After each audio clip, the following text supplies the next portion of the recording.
Conflict in Ukraine. The president has spoken with Ukrainian President Zelensky in Davos, Switzerland, site of the World Economic Forum. A former Uvalde Schools police officer acquitted of charges over the delayed response to the Robb Elementary School massacre. 29 children were in danger. On May 24, 2022, at least 370 law enforcement officers rushed to Robb Elementary School in Uvalde, Texas, where a teenage gunman ultimately killed 19 fourth graders and 2 teachers.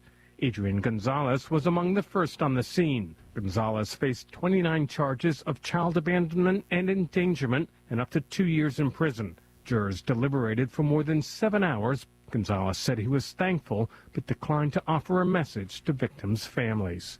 I'm Ben Thomas. The Minneapolis economy is suffering as anti-ICE protests persist. Businesses and customers are staying at home. Some protesters are targeting businesses they see as aiding federal immigration enforcement. Countless stores have temporarily closed, canceled events, or reduced hours. Some hotels that house federal immigration officers and saw protests have stopped accepting reservations altogether. The Minneapolis-based Target Corporation has also been the target of protests. Correspondent Bill Alexander. Dow futures up 222. More on these stories, townhall.com. The following is a real-life story from Trinity Debt Management. I had a lot of credit card debt, and it stressed me out. But what I thought was a solution turned out to be a problem. I kept hearing ads about debt settlement that seemed too good to be true. And actually, it was. When I called, they told me to stop paying my bills. That didn't sound right to me at all, so I hung up. Later, I found out that debt settlement is bad, real bad. Then I learned that there is a right way to pay off your credit cards. It's called a debt management program from the great team at Trinity. Trinity had a plan. In the end, I paid off my bills, I saved thousands, and I even improved my credit score. If credit card debt has you down, call Trinity at 1-800-990-6976. My name is Heather. Please forget debt settlement and remember Trinity Debt Management. 1-800-990-6976. There's concern over the safety of the Spanish railway network following 2 deadly accidents in as many days. A high-speed train in southern Spain derailed on Sunday and dozens were killed. More than 150 other people were injured. Another train crash occurred in northeastern Spain and 1 person was killed. That crash involved a Barcelona commuter train. A local resident of Vilafranca in northeastern Spain said the railway infrastructure was already faulty and people complained, yet nothing was done sooner. While Spain's high-speed rail network generally runs smoothly, the commuter rail service is plagued by reliability issues. Crashes causing injury or death are not common. I'm Karen Chamas. There's a manhunt underway in Australia's New South Wales state after a mass shooting left 3 people dead, 1 injured. The shooting came on a national day of mourning as Australia remembers 15 people shot dead at a Hanukkah celebration in Sydney. News and analysis at townhall.com. The House panel votes to hold the Clintons in contempt of Congress in the Jeffrey Epstein investigation. The Clintons have said they had nothing to do with Epstein for decades. Bill Clinton offered to have the committee leadership and staff interview him in New York. Chair James Comer rejected the offer. The Clintons contend the subpoenas are invalid because they do not serve any legislative purpose. Committee Democrat Maxwell Frost says this is a distraction. Republicans should focus on release of the Epstein files. 1% of documents is unacceptable for a bill passed by the United States Congress that they are in violation of. They're breaking the law right now as we speak. No former president has ever successfully been forced to appear before Congress. Ed Donahue, Washington. The Council on Criminal Justice report shows a 21% decrease in the homicide rate from 2024 to 2025 based on data collected from 35 U.S. cities. Analysts say it's too early to understand why the declines are happening. More on these stories at townhall.com.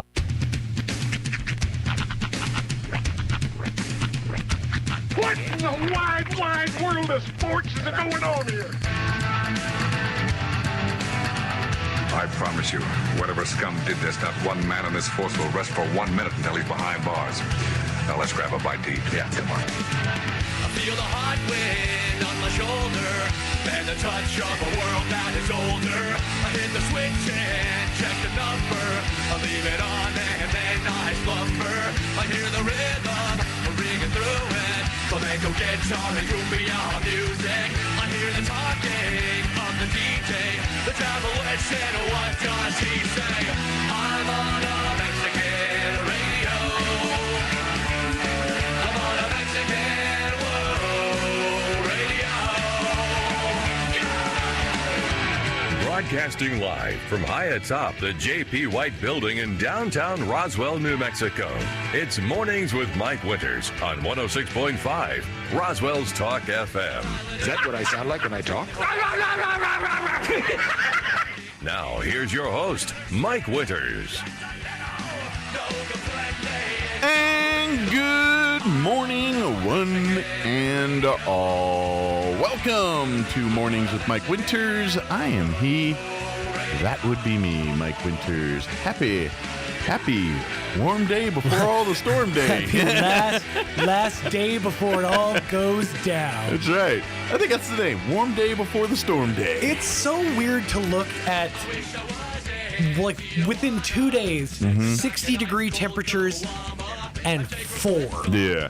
It's just weird. And I know one's day and one's night, and I understand that, but that's big change. just a big difference. And I gotta be honest, they're all over the map on snow totals for us. Yeah. Like, I've heard everything, like, our weather report, our guy's saying could see anywhere from 5 to 10. Last night, I saw 1 to 2. My wife sent me a text this morning saying that now they're saying the news is showing 2 to 4 inches of snow. They said it could change within the next 24 hours. It could be less or more than they thought, which basically means they don't know either. Okay. This is like when you're watching a commercial, right, and they say, save up to $500 or more. Wait, what? Up to $500 or more. So just save an amount of money. We're just going to throw as many adjectives in here. Now, when you hear it in my commercials, try to ignore that I'm pointing it out. But basically, it sounds like they're really up in the air on snow totals for us right now. It could be anywhere from a dusting to 10 inches. Who knows? Right. But it's going to be cold regardless. Well, I think we're right, like, on the bubble of, like, the heavy snow versus just kind of, and now I don't know if it's changed, but last night it looked like on the eastern portion of the state, the southern was getting snow, but up Clovis, that area, ice. Yeah. So I don't know what's going to happen here. So, and we're in that weird, like right in the middle area that we'll probably get just a good wintry mix. And then what I saw last night model also had, like, Artesia getting a little more than us. Like, it was, but Hobbs was getting like a dusting, but, like, we were like 1 to 2, and I think, like, at the time it said 2 to 4 for Artesia. Now, I was last night. I don't who knows? It's Again, I'm going to ask that you leave Dustin out of this. He did nothing to you. So, well, we'll get you up to date with it. One thing I can guarantee, we do have a winter storm watch that's going to kick in at 11 a.m. tomorrow, and that will remain in effect through 5 a.m. on the 25th Sunday here. So, wintry mix sounds like it should have pretzels and peanuts. Yes. And if you want to make it festive, throw some old school snowcap. Well, I was thinking those little muddy buddies, you know, the as we used to call them, puppy chow. Well, that's when you're starting to get into Chex Mix world. Well, we'll call them rice squares. You can't use Chex Mix. And we'll make sure that there's a dusting of powdered sugar on top. Dustin Rhodes.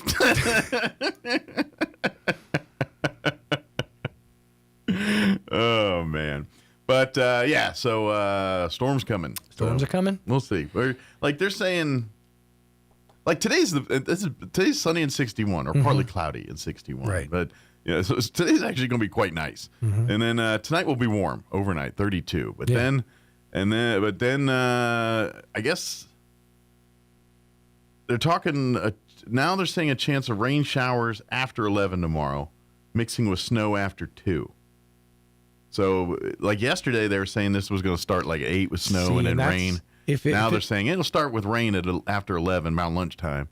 And then maybe by after 2, it's going to start turning into some kind of mix of snow and rain. So, we'll see. Yeah. The high is 44 tomorrow, so it ain't going to be that much snowing.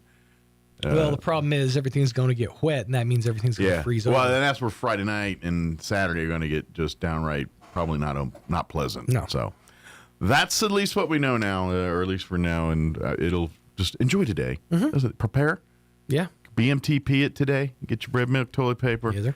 Get run your errands, do what you got to do, and then if you can, hunker down. Now, hunker down for the weekend. Now, we did get word yesterday that all of the RASD games, sporty sports, all have been canceled for the weekend here. All your various bowl sports. All of them have been canceled for the weekend here. I know Artesia and Hobbs were supposed to play Friday. They're playing that doubleheader tonight. Yeah. And then they're ceasing as well too. So they're prepping, and I'm pretty sure, the rest of the games around the state, because the whole state's supposed to get pretty. I mean, we're on the lighter end. It sounds like other parts north are going to get hammered. Yeah. So north and central, I think. Although I think if you go extreme north, like Taos, that area, then the totals start lessening up there. Weirdly enough, that's odd. Maybe not in the mountains, Taos, but northern New it's Mexico, it's not mountainy. The exact opposite. But like Ruidoso area, they're expecting a foot or so. Anywhere in the mountains, it's going to get snow. Yeah. But those northern New Mexico, not in the higher elevations, are getting less total. At least that's what the map showed yesterday on the newses. Yep. And it's going to stay that way for at least through the weekend. Oh, yeah. Oh, also good news. Hey, Jocelyn, you want to come in for a second? Oh, yeah, if you absolutely. Can? We did get an update as far as with helping folks during this cold. Westminster Presbyterian Church will be offering their facilities for folks here beginning tomorrow, I think, right? Tomorrow night, that's right? So tomorrow, Friday, starting at 4. Okay.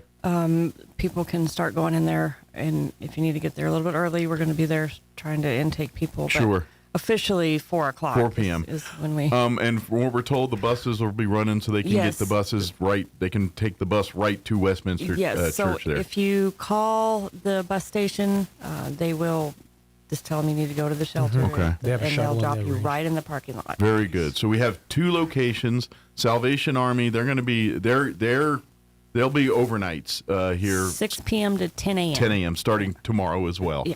And then and it'll be 24 or during day hours into the night hours. 6 p.m. to 10 a.m. We're 24 hours. Yes. So we'll be running 4 p.m. all the way to Monday morning. Absolutely. So so spread the word. Tell folks, please, if you can swing by either location if you want to drop off blankets, donations. I'm sure they'll love to have that stuff. Salvation Army or Westminster, and give folks a heads up on or come by, especially if you got large amounts. Give some heads up saying, hey, I got a pallet of blankets here. Yeah, that'd be awesome. Just give if you're donating to the church over there, the Westminster Church. Just give me a shout out.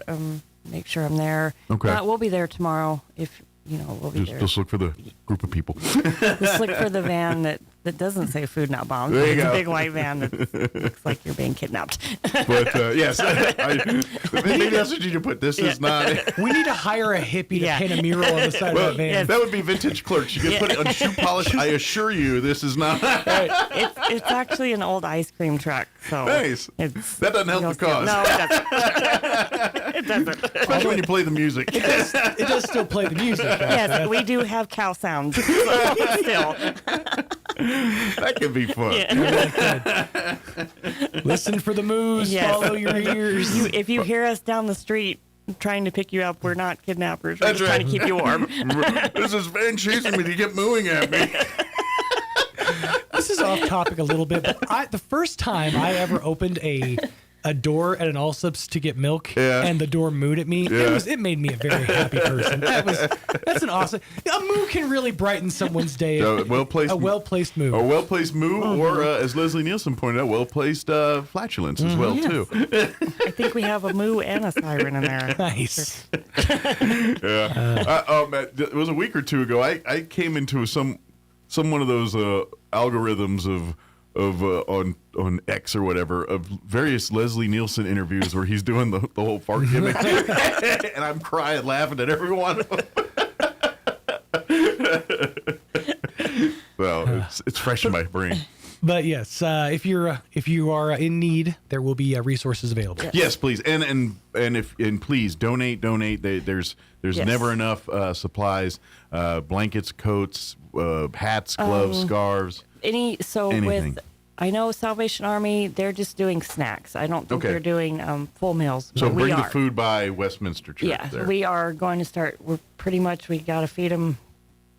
I mean, all weekend. So we're breakfast, lunch, dinner, and and if folks volunteers too, if they need a lot of, if you've got some time, come down and help because they've got to basically kind of man shifts here. Well, I posted shifts on our Food Not Bombs Roswell page, so you can sign up. You want to go there and sign up. I mean, it's basically you're babysitting. Yes, it's not hard labor. Sometimes you just answering questions, intake people, get people lined up with a place to settle down or anything like that. Yeah, it's pretty chill. I mean, you're just kind of checking if they need anything, food and stuff. I guess like you guys usually do. There'll probably be some volunteers. Doing some welfare medical checks on the folks while they're... So Pecos Valley Medical will be out there. They're also going to be patrolling, taking people. Okay. So shout out to them. They're very going to be... Thank you. Kind of going back and forth between us and Salvation Army, making sure, dropping people off if they can, checking things if they need to. So very good. They're kind of just... Right. Just triaging as needed on stuff. So, Disaster Relief will be running... buses over here. Okay. In case people can't get down there for some reason, I think he's offering hot coffee. So he's going to be there. Is he going to be doing sleep in there? Or just, no, he's moving? Actually running during the day. Okay. So he's. I guess. So he'll run people probably to and from the shelters too. Right. And I guess I think he's got 2 buses out there. Maybe he's got. Yeah, I think that's what I was saying on the line earlier. So there's plenty. Also, the shelters, the regular shelters, are also going to be open for capacity. So if they have room, they will take people in too. But that'll probably go fast. Yeah. So there's not a lot of room, which is kind of why we opened a second one. So. Well, this is one of those freak. I don't know. We're not getting Goliath snow totals, but it's temps. But temps is the big problem. I think we can deal with snow, but when it starts to drop with rain and snow and when you're in single digits overnight lows, that's no place for anybody please, to be. If you see anybody driving around that's sleeping under a building or something, please send them to one of the shelters. Yep. Get them on a bus. Contact me. We can possibly pick them up. Yep. So nobody can survive. I was telling people yesterday you cannot survive. And I imagine law enforcement will be out and about on the alleys and stuff doing their welfare checks. And probably, I would even imagine they'll probably taking them to the shelters themselves, ones and twos as they pick them up. A big shout out to Tom Blake. Yes, and everybody at Westminster Presbyterian Church. Thank you. He opened up his doors, and Salvation Army too. Yep. They're doing what they can, so everybody kind of came together to make sure. And to be honest, if there's more places, opportunities, we can still use more space. We've got 2 very willing participants here that we're very thankful for, but even still, people are going to be left out. So if you've got a space, if you've got some kind of resources to help out there, please reach out. Call the Salvation Army, call Westminster Church, call Food Not Bombs, call With Many Hands, call 211. 211, Travis County has been posting all the resources, if any information, call 211. Yep. That'll be, that's the be-all, catch-all, and Carrie and her staff. Yes. Carrie. It's just Carrie. It's a big stick with a rattlesnake head on the end. You shall not pass. But yes, please stay warm. Yes. Everybody is not. Everybody. Well, even if you're in a house. and then you got folks out there that are right on that bubble. You know what I mean? Right. Where they. And then things like this just set it up. It's like the flood. It's like it's people that were just getting by, and then something like this happens, and it kind of blows everything out. Well, and I'm also encouraging people. People that are in a house but don't have heat. We're not discriminating. Right. Please, if you need a place with warmth, and if you need a hot meal for a minute, or if you need warmth. Yeah. Even if you're in a place. And for the love of God, if you have not cleaned your fireplace recently, make sure you do that before you start firing up that thing. Yes. Right. Please be careful. Yes. I learned a pro tip, a hack yesterday that the NFL actually uses. The Rams, it turns out they did this in their game over the weekend. Yeah. And they won on a kick. They apparently put cayenne pepper in their socks. I've seen that. Yeah. For warmth. And apparently it opens up your blood vessels and allows more blood to flow. Yeah. All right. So if you got cold feet, cayenne them up. Keep your I got body cold warm. feet. I'm putting cayenne pepper in my feet. Now, you will stain your socks, but Even if you have access to hot water to drink, it's body warm. Yeah. Yeah. All I'm saying is I had an incident a couple years ago where I was making jalapeno poppers. And I thought I washed my hands, but I didn't. So I don't want that sensation down in my shoes. That's all I'm saying. It's all over the eyes. Actually, I was thinking the other way. I went to the bathroom. Oh. that did happen. That's truth. That's because I went to the bath. I washed my hands, went to the bathroom, washed my hands, and I went back and I'm like, what's going on? I was like, what's going? I literally said, I'm going to get a shower. I haven't felt like this since boot camp. It was literally one of these. Ooh. First you're like, Then,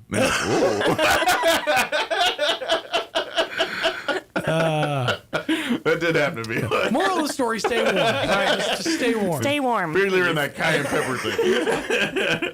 All right, let me give you the rundown. I haven't done any of that yet.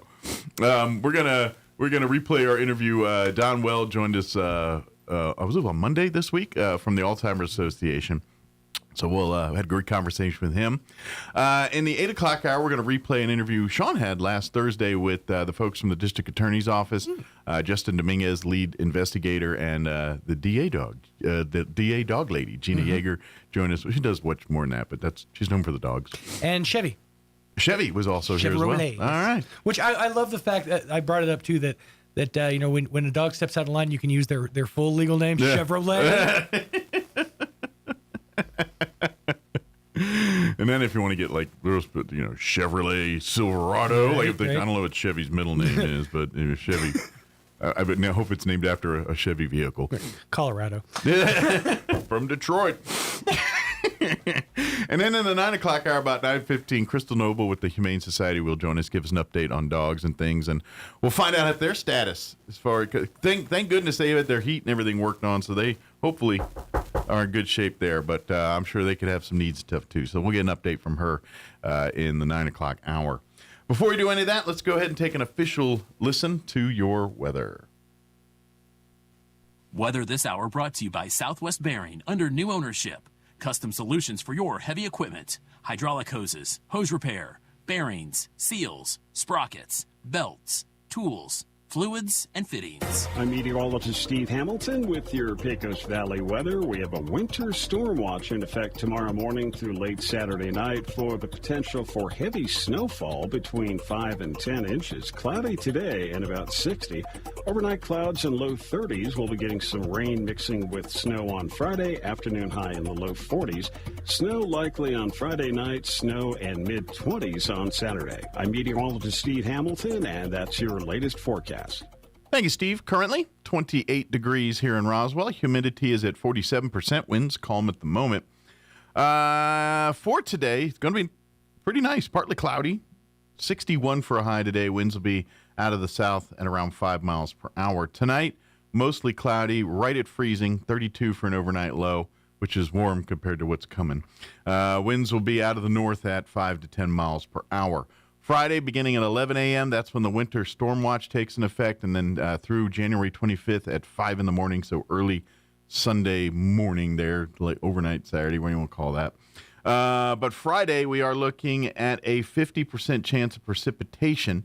They're talking a chance of rain showers after 11, and then mixing in with some snow after 2 p.m. Mostly cloudy for the day. Highs expected to hit mid-40s, 44 on Friday. Winds will be out of the north, 5 to 10 miles per hour. They're saying little to no snow accumulation during the day on Friday. Friday night, we are looking at a 90% chance of rain and snow showers with an overnight low of 27. Southeast winds at around 10 miles per hour. Saturday, we're looking at a 90% chance of rain and snow showers becoming snow exclusively after 2 p.m. Highs expected to only hit 30 on Saturday, with southwest winds at around 10 miles per hour. Saturday night, we're looking at a 90% chance of snow showers with an overnight low of 12. Sunday, we're looking at a 40% chance of snow showers, mainly before 11, so sounds like it's wrapping up around lunchtime. Otherwise, mostly sunny, but our warmth, 29, so it's not going to warm up much. Sunday night's going to be the real cold night, overnight low of 4 under clear skies. And then Monday of next week, we're going to be at 36 and sunny, 12 for an overnight low Monday night, and then up into the upper 40s by Tuesday of next week, 50 by Wednesday of next week. So we start gradually warming up. So we kind of gradually get cold. We hit a real cold mark Sunday night, and then gradually start warming after that. But as far as snow totals go, like I was saying earlier, you hear our guys saying 5 to 10. The TV news kind of saying 2 to 4, but that could change. They don't really know here in the 24 hours. So it could be anywhere from a dusting to 10 inches at this point. That's what I'm hearing. So we'll see. All right. It is 7:26. We're going to take a quick break, and then we're going to play our interview with Don Weld from the Alzheimer's Association. Don't go away. You're listening to Mornings with Mike Winters. Attention, attention. They've done it again. For 3 years in a row, Roswell Hyundai is the #1 used car supercenter in New Mexico. Whether you're in the market for a large truck, a super high-end luxury vehicle, or an affordable car for first-time buyers, the Roswell Hyundai Used Car Supercenter has one that fits your needs and your budget. So if you're looking for the best deal on your next vehicle, head for the #1 Used Car Supercenter in southeastern New Mexico 3 years straight. Roswell Hyundai, 1909 West 2nd. Hi, can I help you? I'm here to make hot your home. You're not Fergie's. I have right tools for a job. Well, you may have the proper tools, but do you know how to use them? I learn on Croatian YouTube. Oh no, baby. Just because they have the equipment don't mean they can get the job done. Let Fergie's work their mojo on your heating and AC unit. 622-2660. At Martine's Capital Cafe, come in and enjoy a delicious variety for breakfast, lunch, or dinner. Try our burritos, huevos rancheros, asado, chorizo, sausage, flantas, fajitas, chili rellenos, quesadillas, enchiladas, sopapillas, and don't forget their award-winning green chili cheeseburger and so much more. Everything is prepared with the finest and freshest ingredients. Martine's Capital Cafe. Quality, value, tradition, and the most delicious New Mexican food since 1989. Open Monday through Saturday from 6 to 8:30 p.m. at 110 West 4th Street in Roswell. Artesia General Hospital presents healthy living tips for the fall and winter seasons. As the days get shorter and the temperatures drop, keeping your family healthy takes a little extra planning. Start with the basics. Wash your hands often, especially after being out in public. And don't forget your flu shot. It's one of the best ways to prevent serious illness during fall and winter. Holiday gatherings are coming too. Enjoy the season without overdoing it. Choose vegetables and lean proteins first, then savor those festive treats in moderation. And with heaters running around the clock, your skin can dry out fast. Use a good moisturizer, drink lots of water, and consider adding a humidifier at home to keep everyone comfortable. Simple habits can make a big difference. These healthy living reminders are brought to you by Artesia General Hospital, ready to help take care of you and your family. Jennifer here at Trustmark Roofing and Windows. And did you know that we get a bunch of service calls per year from people who didn't even hire us? That means they originally hired someone else to replace their roof, windows, or gutters. Then later, when a problem popped up, they tried to call their contractor back to help, only to find out that the contractor has ceased to exist. They're gone, done, out of state, out of business. At Trustmark Roofing and Windows, we have serviced southeastern New Mexico for 20 years. As a second-generation contractor, we have serviced our area through many major hail and windstorms. We have customers who are the kids of customers that we've serviced many years ago. We will be here when you need us, period. For roofing, gutters, or windows, visit trustmarkroofing.org or call Trustmark Roofing and Windows 575-755-ROOF. That's 575-755-7663. Trustmark Roofing, we put people first. The average American spends 2.5 days a year looking for lost items. We aren't sure how long Europeans and Asians look for lost stuff. we lost the list. Here's Mike Winters. Officially in studio. Don Weld wearing his Alzheimer's Association hat this morning. Good morning, Don. Good morning, Mike. How you doing today? Doing great. Of course, last week I missed you, but last week talking Bitter Lake and all that stuff. Yeah, we got that. But this week talking Alzheimer's Association. I know this is because you think the walked in Alzheimer's there in the fall. Usually it's at 1st of November, right around that time. We're months away from that, but we're really not in terms of planning and organizing and all that. It takes all year to plan all of this stuff. We have regular meetings. We get together. We plan out how we're going to get sponsors and donations and teams together. We got to do all of that for the next 8 months here. Yeah. So if you're interested in getting involved, it's not too early to start creating teams and form. Talking to your friends, and if you want to form a team, or if you want to start contributing to already formed teams, because I'm sure there's teams that are just every year they're like, yep, I'm the team. Like you have your team, and you keep the band together every year. We try to. Yeah, we got to keep moving forward.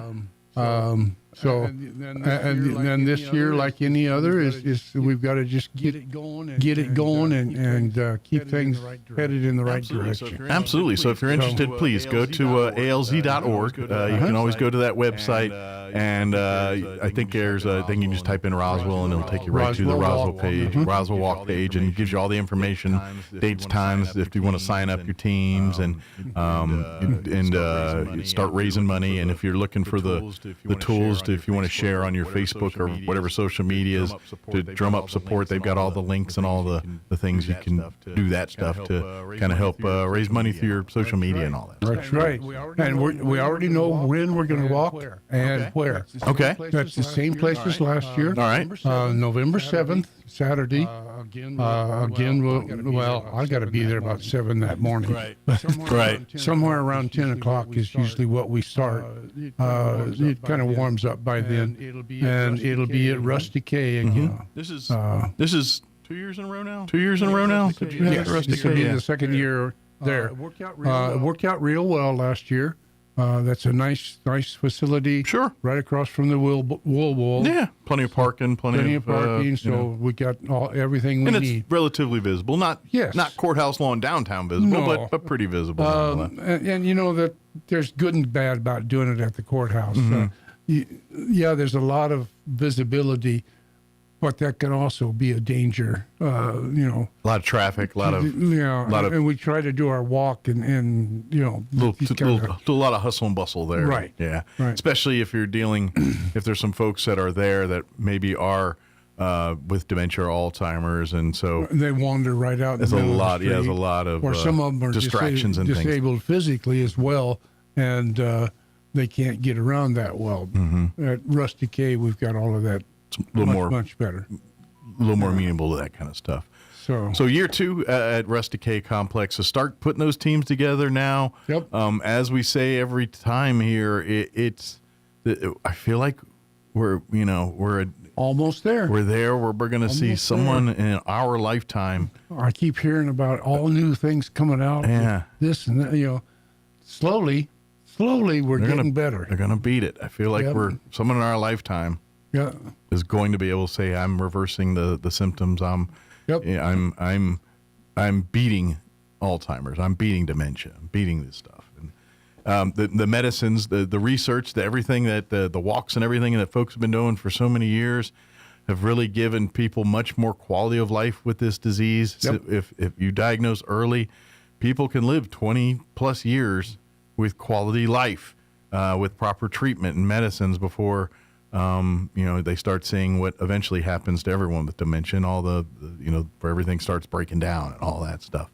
But 20, 30 years ago, you get that diagnosis, and you may have a year or two of quality of life, but then it goes down quick. And that's what happened with my wife. Yeah. It didn't take long. Now they could, once we knew, they could live a good hunk of life, 20 plus years, without a whole lot of loss. Decline, yeah. Yeah, the decline isn't there. Unfortunately, it all ends the same right now, but that's why we keep walking, so we can change that. Yep, we're going to get there. I'm just trying to look up some other things about Alzheimer's, but right at the moment I can't find it. So, right when you'll find it about 10 o'clock this morning. So. Yeah, there you go. When I'm at another meeting somewhere. Oh, that's what I wanted to tell him.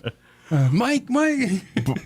But we just want to, it's now more than ever is a great time to support even, obviously a lot of the folks that are volunteers and are part, Don included, were directly impacted by this disease. Yep. A loved one, spouse, parent, sibling, they've all dealt with this in some way, shape, or form, most of them.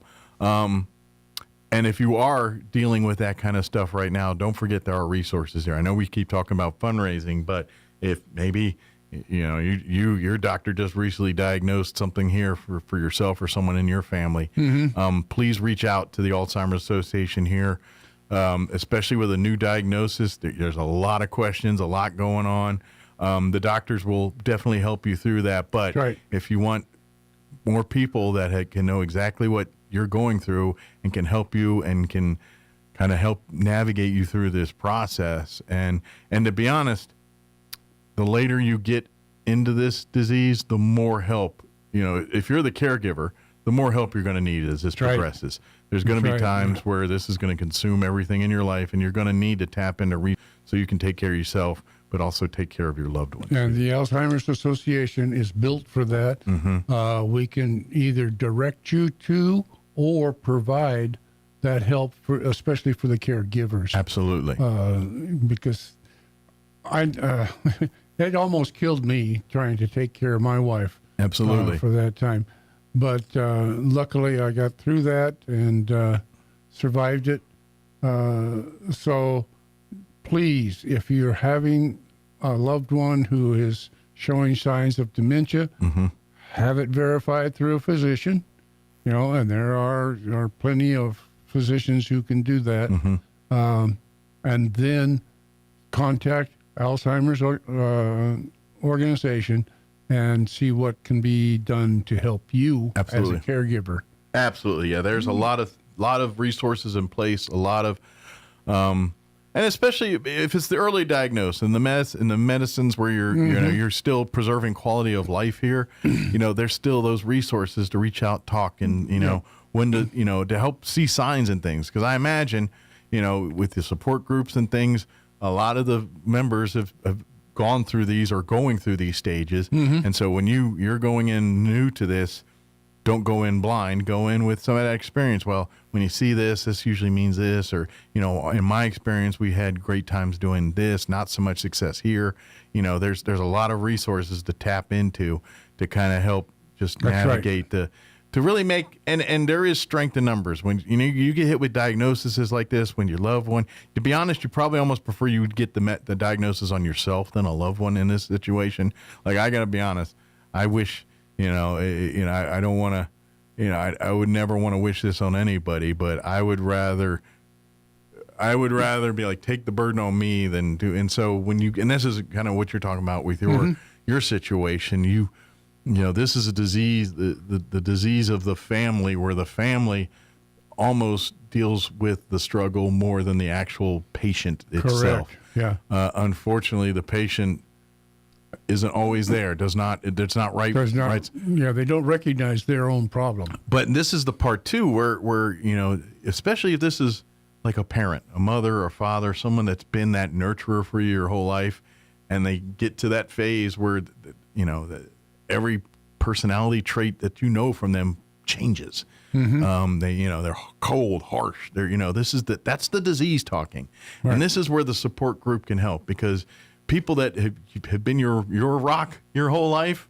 are now dependent on you. Yeah, but they're even treating you like they would have never treated you before, and you sometimes don't internalize that as, no, that's the disease talk, and you take it personally, and it's not hard not to. When they're saying some hateful things, and you start thinking, well, was that resentment from all these years of something we've been, your brain goes into 20 different directions. At the end of the day, no, it's just the chemicals aren't firing up there, and this person is literally has no mental awareness of what they're doing right now. Sometimes those reactions from that patient are an effect of a total life. Mm-hmm. And they may not be directing at you. It may be something that happened with somebody else entirely. Sure. And it's just been redirected at you. Some kind of maybe regret they had or something Right. over a big, I wish I'd gone for that job or whatever. And they've kind of turned that anger towards you. That's or right. Somehow in their head, it's your fault. So please don't. If you have somebody with a dementia, type, don't blame them for what they're giving to you at this time. But it's hard. The disease. It's hard not to. But, and that's why the Alzheimer's Association. And that's why you need to talk. You can't do this alone. You cannot do it. You've got to get to the Alzheimer's group and let them guide you and help you with taking care of that. And not to mention, especially when you get to those later stages and, turning over those rocks to find various resources to take care of, whether it's like a visiting angels type deal or hospice type, whatever it is that kind of allows you to, let them take care of day-to-day stuff so you can get out and take care of your day-to-day stuff every once in a while. And Alzheimer's can provide you with that. Absolutely. A relief day. Yeah. Let you go do what you need to do. You got officially in studio, Don Weld, wearing his Alzheimer's Association hat this morning. Good morning, Don. Good morning, Mike. How you doing today? Doing great. Of course, last week, like,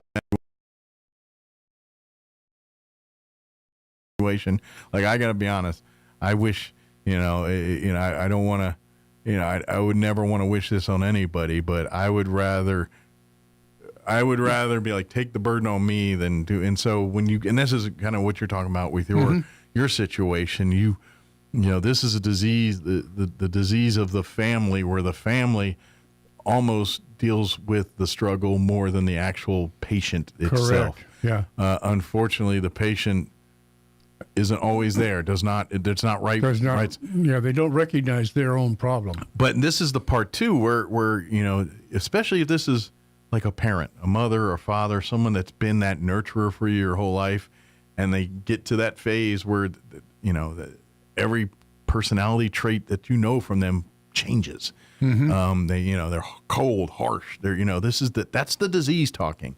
Right. And this is where the support group can help, because people that have been your rock your whole life are now dependent on you. Yeah, but they're even treating you like they would have never treated you before, and you sometimes don't internalize that as, no, that's the disease talk, and you take it personally, and it's not hard not to. When they're saying some hateful things, and you start thinking, well, was that resentment from all these years of something we've been, your brain goes into 20 different directions. At the end of the day, no, it's just the chemicals aren't firing up there, and this person is literally has no mental awareness of what they're doing right now.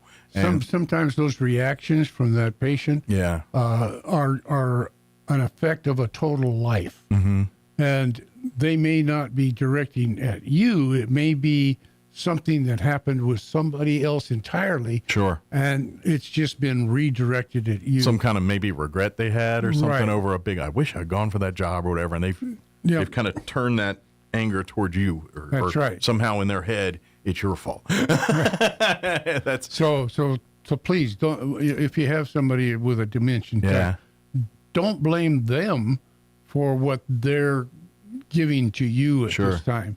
But it's hard. The disease. It's hard not to. But, and that's why the Alzheimer's Association. And that's why you need to talk. You can't do this alone. You cannot do it. You've got to get to the Alzheimer's group and let them guide you and help you with taking care of that. And not to mention, especially when you get to those later stages and, turning over those rocks to find various resources to take care of, whether it's like a visiting angels type deal or hospice type, whatever it is that kind of allows you to, let them take care of day-to-day stuff so you can get out and take care of your day-to-day stuff every once in a while.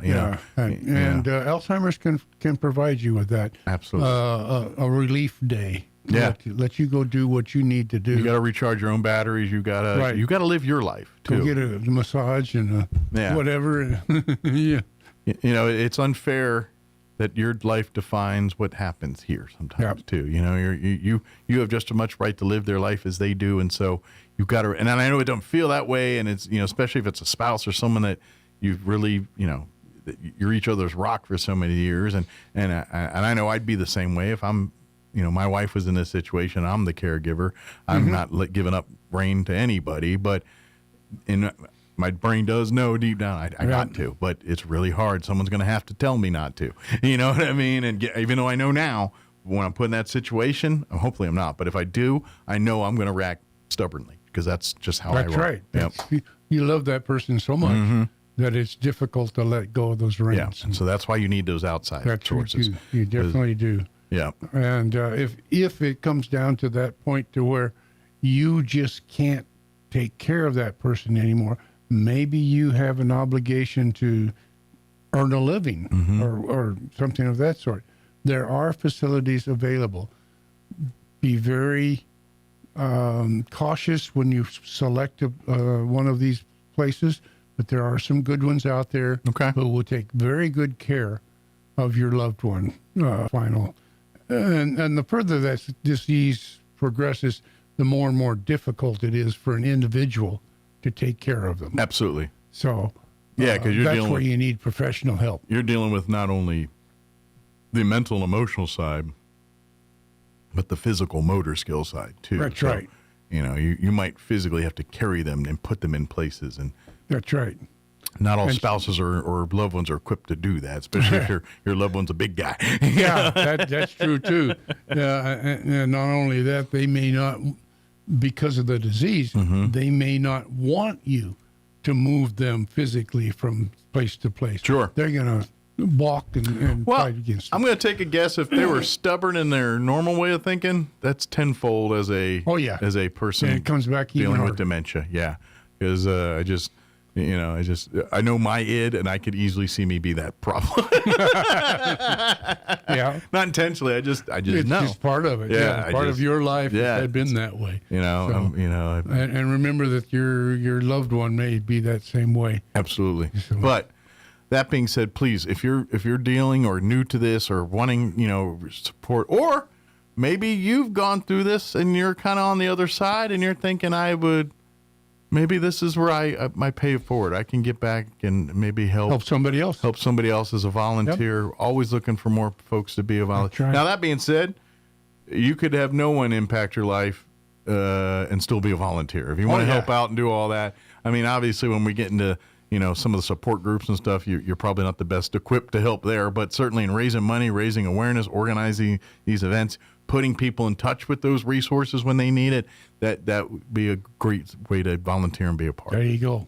And then, of course, just signing up teams and coming out and walking with us here in November. And it's a roller coaster of emotions. It's a lot of fun. It's a good chance to meet up with friends and things. But we're celebrating victories and we're mourning losses, and that's also part of the event too. So, and remember that during this walk, we embrace a caregiver bringing their patient with them to the walk. We want to recognize these people, and maybe we'll have that one person who would come in. They're feeling the effects of it. They're progressing, and then here comes the med that reverses it. Absolutely.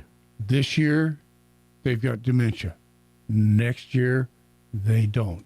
That would be amazing. And we would love to see that. That'd be our white flower. And we're close to that. Like, that's why I keep saying the research is there, the breakthroughs they've had. There's, like there's stuff that's in clinical trials and testings that they're very excited about right now, like the game-changing type stuff that's going on. And as soon as they can get to the point, through its clinical testings and the sample, all the things that they got to go, and this thing becomes available to the masses, it could be game-changing type stuff. You know it. Yep. And that's what we're looking for. We're hoping to find that. Not to mention, I imagine if they're looking for the test subjects and things, which, plugging in through the Alzheimer's Association is a great way to say, there you go. My family member would be a great quote unquote guinea pig for this. There you go. For this.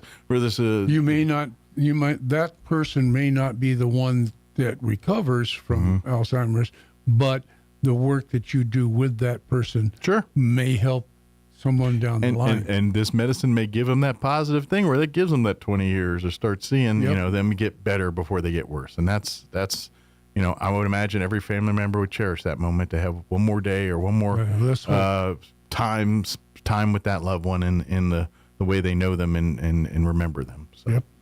ALZ.org is, again, the resource for if you want to find everything. And then when you get there, you can find the Roswell walk there.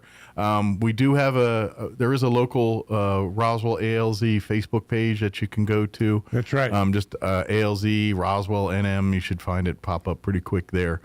And there you can follow, ask questions, and Don or one of the other members will definitely reach out to you. If you want, you can just give me a call. Okay. Everybody know my number by now. 575-495-3325. There you go. And so maybe I can help you find some of the resources that you might need. And if you have that kind of resources, maybe you could become a sponsor. Sure.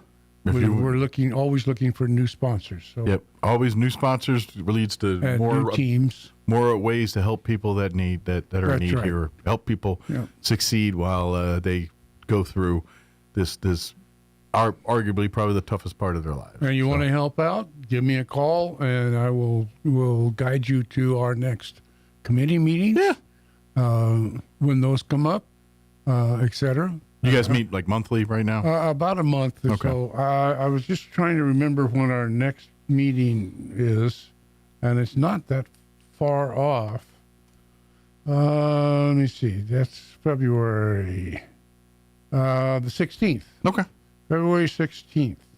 And I think it's going to, don't quote me on this, but I think it's going to be at the Pasta Cafe that evening. Nice. Monday evening. So have a slice and a meeting. There you go. Slice of pizza and talk about Alzheimer's and what you can do to help us. Absolutely. And help each other. And then again, go to ALZ.org and then type in Roswell NM and when you find a walk near you, and then you can start signing teams up or learning more about this year's event here too. So good deal. Yeah. Well, thank you, Don. Yep. Look for photo finish. Okay, that's your team? That's my team. There you go. And start throwing in a few shekels there. Roswell walk and then look for photo finish. Okay, and then that's a way if you're like, well, I don't want to start team, but I'll contribute to one. That's Don's team. And, there you go. And Don will use whatever advantage he can to have the leading numbers for his team. There you go. And you can join my team. In fact, there you go. You go online. You can join or donate or get more information. Whatever. Very good. And all of it's in fun, of course, and just good fun here. But at the end of the day, this is a win for. President Trump's Board of Peace is now a reality. Mr. Trump has signed its charter along with other members of the board. The initial priority is the implementation of Phase 2 of the Gaza Peace Agreement. Before leaving Davos, Switzerland and the World Economic Forum, the president has talked with Ukrainian President Volodymyr Zelensky, discussing the potential for a peace agreement with Russia. Mr. Trump has withdrawn his threat to tariff 8 European nations for opposing his bid to assume control of Greenland. Mr. Trump says he has agreed to the outline of an Arctic security deal. A Texas jury has acquitted former Uvalde Schools police officer Adrian Gonzalez. Among the first to respond to the deadly mass shooting at Robb Elementary School, he had been accused of failing to stop the gunman early on and had faced 29 criminal charges. More details, srnnews.com. I'm meteorologist Steve Hamilton with your Pecos Valley weather. We have a winter storm watch in effect tomorrow morning through late Saturday night for the potential for heavy snowfall between 5 and 10 inches. Cloudy today and about 60. Overnight clouds and low 30s. We'll be getting some rain mixing with snow on Friday. Afternoon high in the low 40s. Snow likely on Friday night. Snow and mid-20s on Saturday. I'm meteorologist Steve Hamilton, and that's your latest forecast. It's time for the Chaves County Sports Report. Inclement weather coming ahead has kind of messed around with the schedule a little bit, boys and girls basketball. But we already had a lot of games scheduled for tonight, and that includes the NMMI guys at 11-4 hosting Portales 7-10 on the season. That starts at 6:30. Goddard will be playing at Carlsbad tonight. Goddard 8-9 on the season. Carlsbad 12-6. That starts at 7. And Gateway Christian Christian's guys, part of a girls-boys doubleheader, will be playing at 7 tonight against Floyd. Both teams are 6-9. On the girls' side, it'll be the Dexter girls sitting at 12-5 overall, playing host to a 2-10 Loving team. That starts at 6:30. And then you've got the Gateway Christian girls at 6-7 hosting Floyd, which is 4-11 overall. That starts at 5:30. The Sports Report brought to you by DSI. Call DSI for all your office technology needs. I'm Eric Butler at Roswell's Talk FM 106.5. With the Wall Street Business Report, I'm Bill Alexander. The U.S. stock market bounced back from its worst day since October on Wednesday after President Donald Trump said he had reached the framework for a deal about Greenland and will not impose tariffs he had threatened on several European countries. Trump described the Greenland framework as the concept of a deal. In Minneapolis, businessmen and women and customers are staying at home. Some protesters are targeting businesses they see as aiding federal immigration enforcement. Countless stores have temporarily closed, canceled events, or reduced hours. Some hotels that house federal immigration officers and saw protest have stopped accepting reservations altogether. United Airlines has escalated its long-running battle with American Airlines at Chicago's O'Hare International Airport, with CEO Scott Kirby pledging to add as many flights as are required to stop American Airlines from gaining additional gates at O'Hare. For the Wall Street Business Report, I'm Bill Alexander in Washington. At Richland Motors, it's never been easier to sell or trade your current car, truck, or SUV for a newer model to hit the road in. Even if you don't purchase from Richland, they want to buy your vehicle for top dollar. But if you do buy from Richland, don't forget, they're the home of the powertrain warranty for life. That's a whole lot of confidence for you. See Richland for details, 2nd and Sycamore, and 1309 Southeast Main. Get a built-in look with a Whirlpool flush mount dishwasher that installs flush with the surrounding cabinets at Bush Appliance in Roswell. A third rack provides space for silverware and hard-to-fit utensils. Plus, this dishwasher meets ADA standards for acceptable design. Shop Whirlpool dishwashers today at Bush Appliance in Roswell. Who you gonna call? Bush Appliance. Stop by 111 West Country Club Road in Roswell or call 575-622-6390.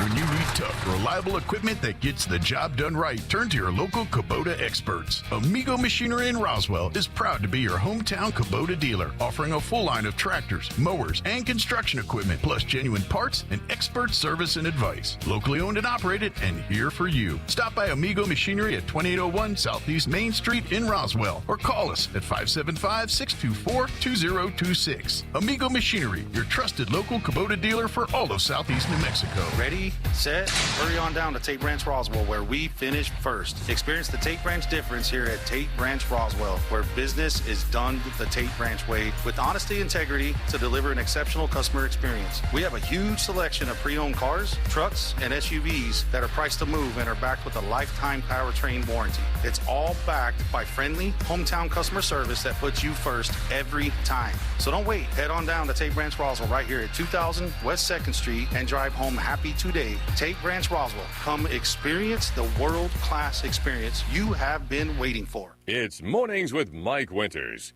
He's portly, short, balding, short-sighted, and long-winded. Sorry, ladies, he's taken. Here's Mike Winters. And good morning. It is closing in on 7:59. Stay tuned. Next hour, about 8:15 or so, we're going to replay our interview we had last week. Actually, it was the day Sean was in the captain's chair here. We had from the district attorney's office, lead investigator Justin Dominguez and our DA dog lady Gina Yeager joined us for a great conversation last week. So we'll play that for you next hour. Of course, any updates, changes with the weather and all that. Of course, if you hadn't heard about as far as high school sports, the RSD sports for this weekend, they have all been canceled.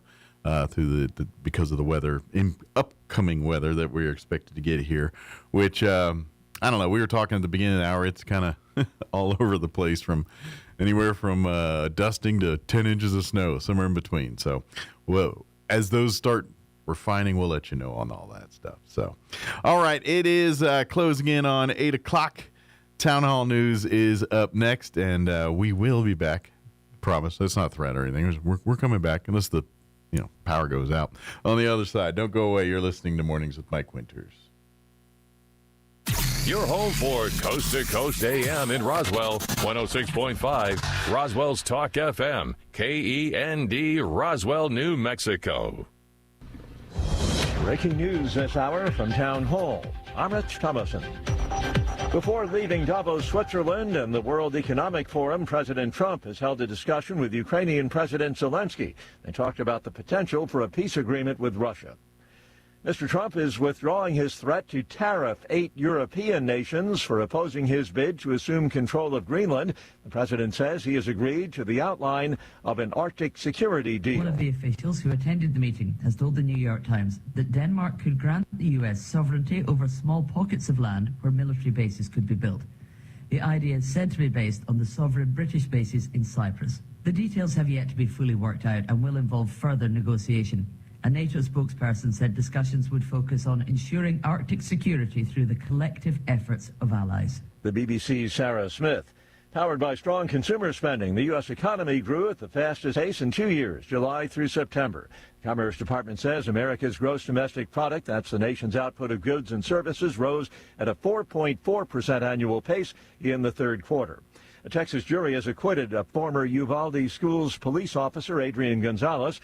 Among the first to respond to the deadly mass shooting at Robb Elementary School, he had been accused of failing to stop the gunman early on and faced 29 criminal charges. Defense attorney Jason Goss argued his client was far from the only officer on the scene. Twisting it around, and they're saying, well, that his job, every shot was noticed, that Adrian had to go in and be the person to die at the door, to be the person that tried to breach, solo entry with nothing.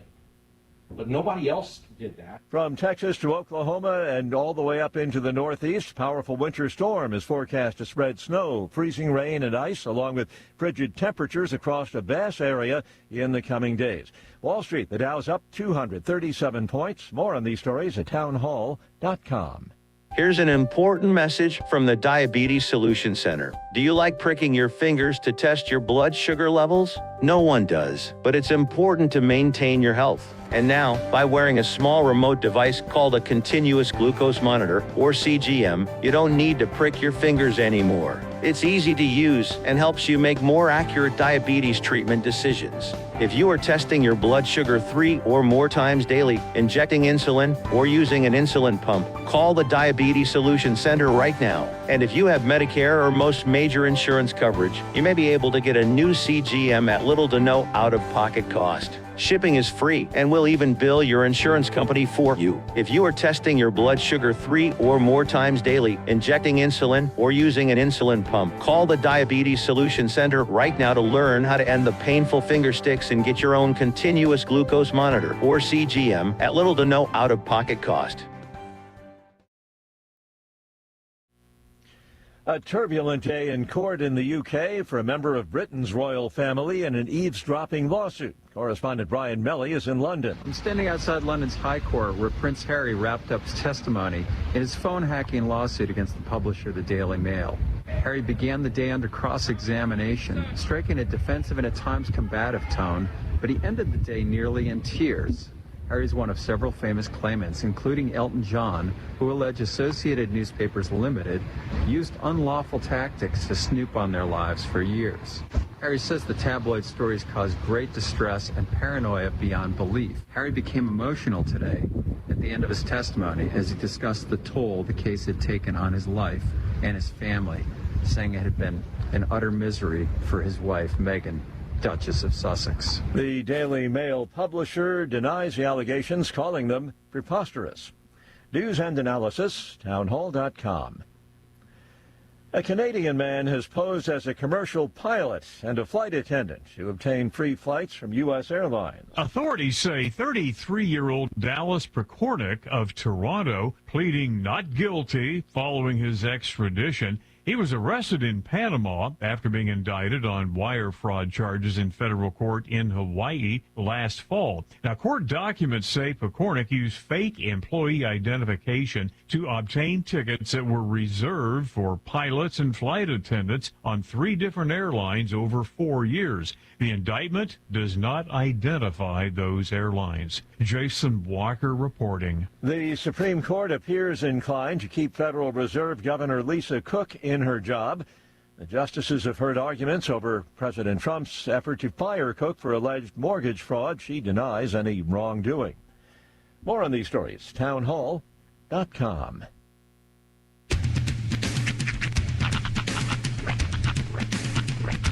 What in the wide, wide world of sports is going on here? I promise you, whatever scum did this, not one man in this force will rest for 1 minute until he's behind bars.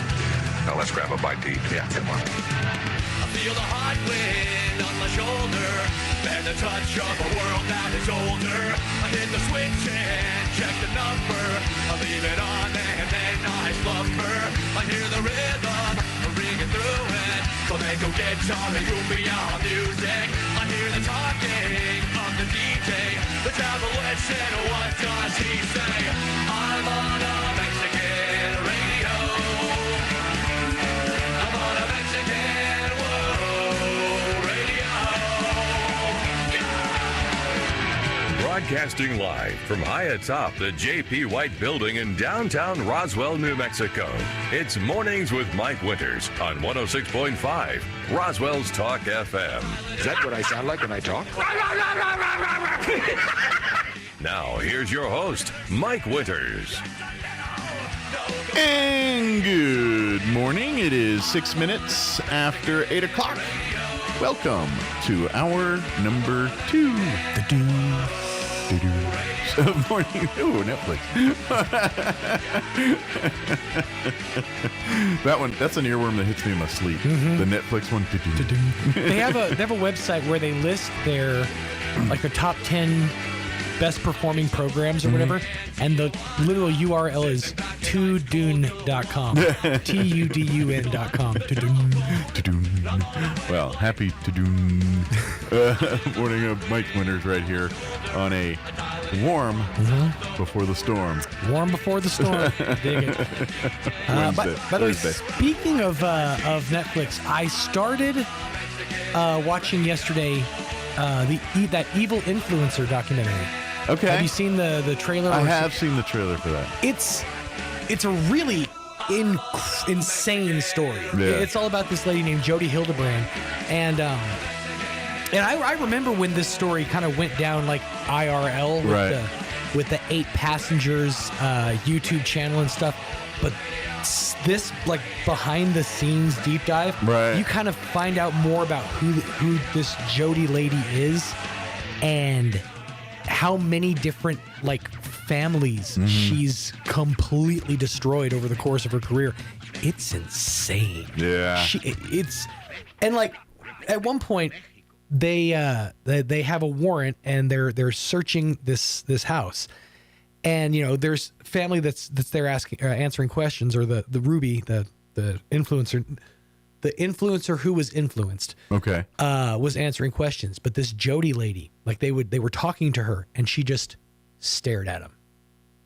Huh. Just like, and like, did you hear me? Are you okay? And she just stared, like just cold faced, stared at him until they just walked away. Huh.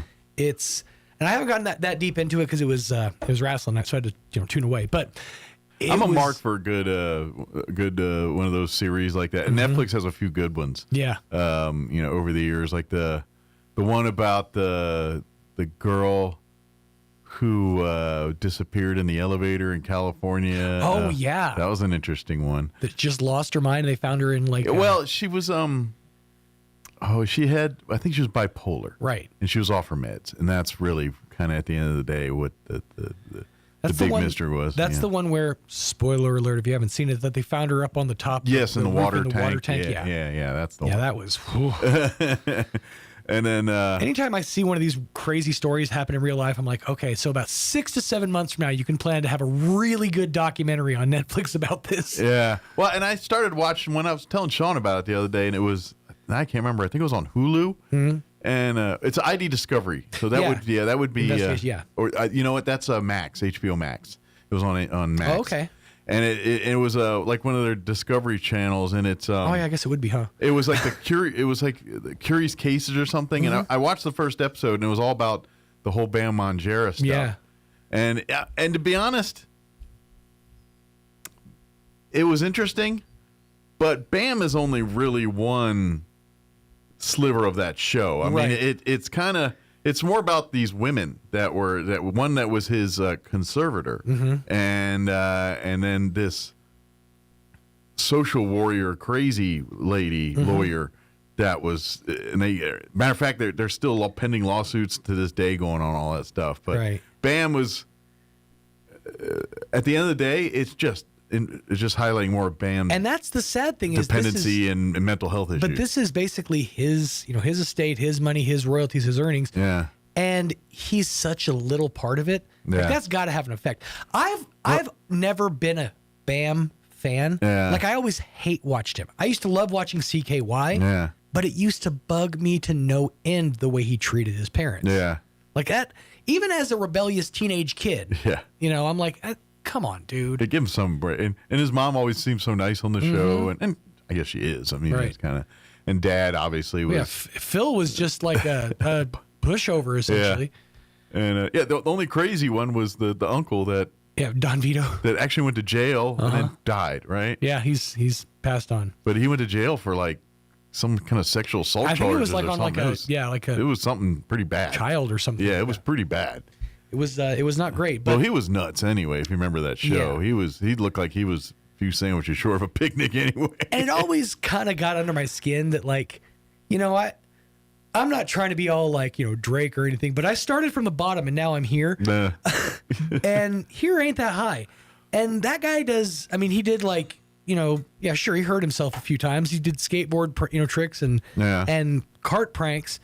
And he's a multi-millionaire to the point where he can just destroy cars, and I'm taking the bus to my second job. Well, he kind of, if you look at his history, his real marketing genius was the skate world. That's where he got.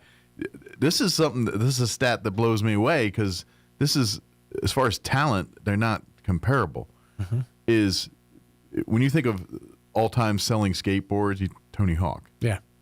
Guess who's number 2? Bam Margera. And in the world, that's like Babe Ruth and some guy that I would say minor leagues, Billy Ripken. Yeah.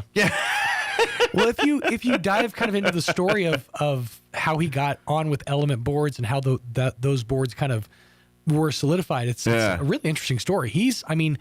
In fairness, all credit to Bam, especially in his early years. Yeah. He was one of the earliest prodigies of the skate world. Like he was like 12, 13, pulling off stuff that Burnquist was doing and Hawk were doing at the time. So that's really where he made his money, and then he got the fame really with the Jackass and Viva La Bam and all the other stuff that came on afterwards.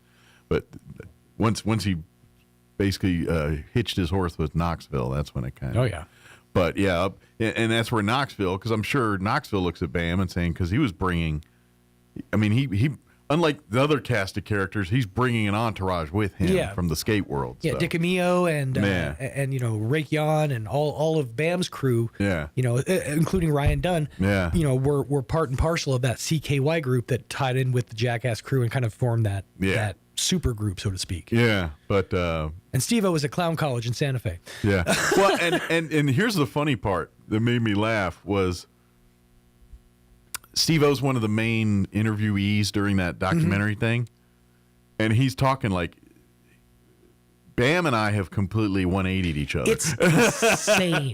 It is insane when you look at it. And that's where Steve-O was saying, he goes, at the beginning, he was straight-laced. He didn't drink. He didn't. He was, where Steve-O was completely off the rails at that point. Bam was a teetotaler, I guess, for lack of a better term. Right. And now, here 30 years later, how many years later it is, a complete flip of the script. Yeah, it's anytime I see Steve-O now, I'm just like, I'm floored. I'm like, and good for him. I'm not taking anything away from just, of all of the crew from Jackass. Yeah.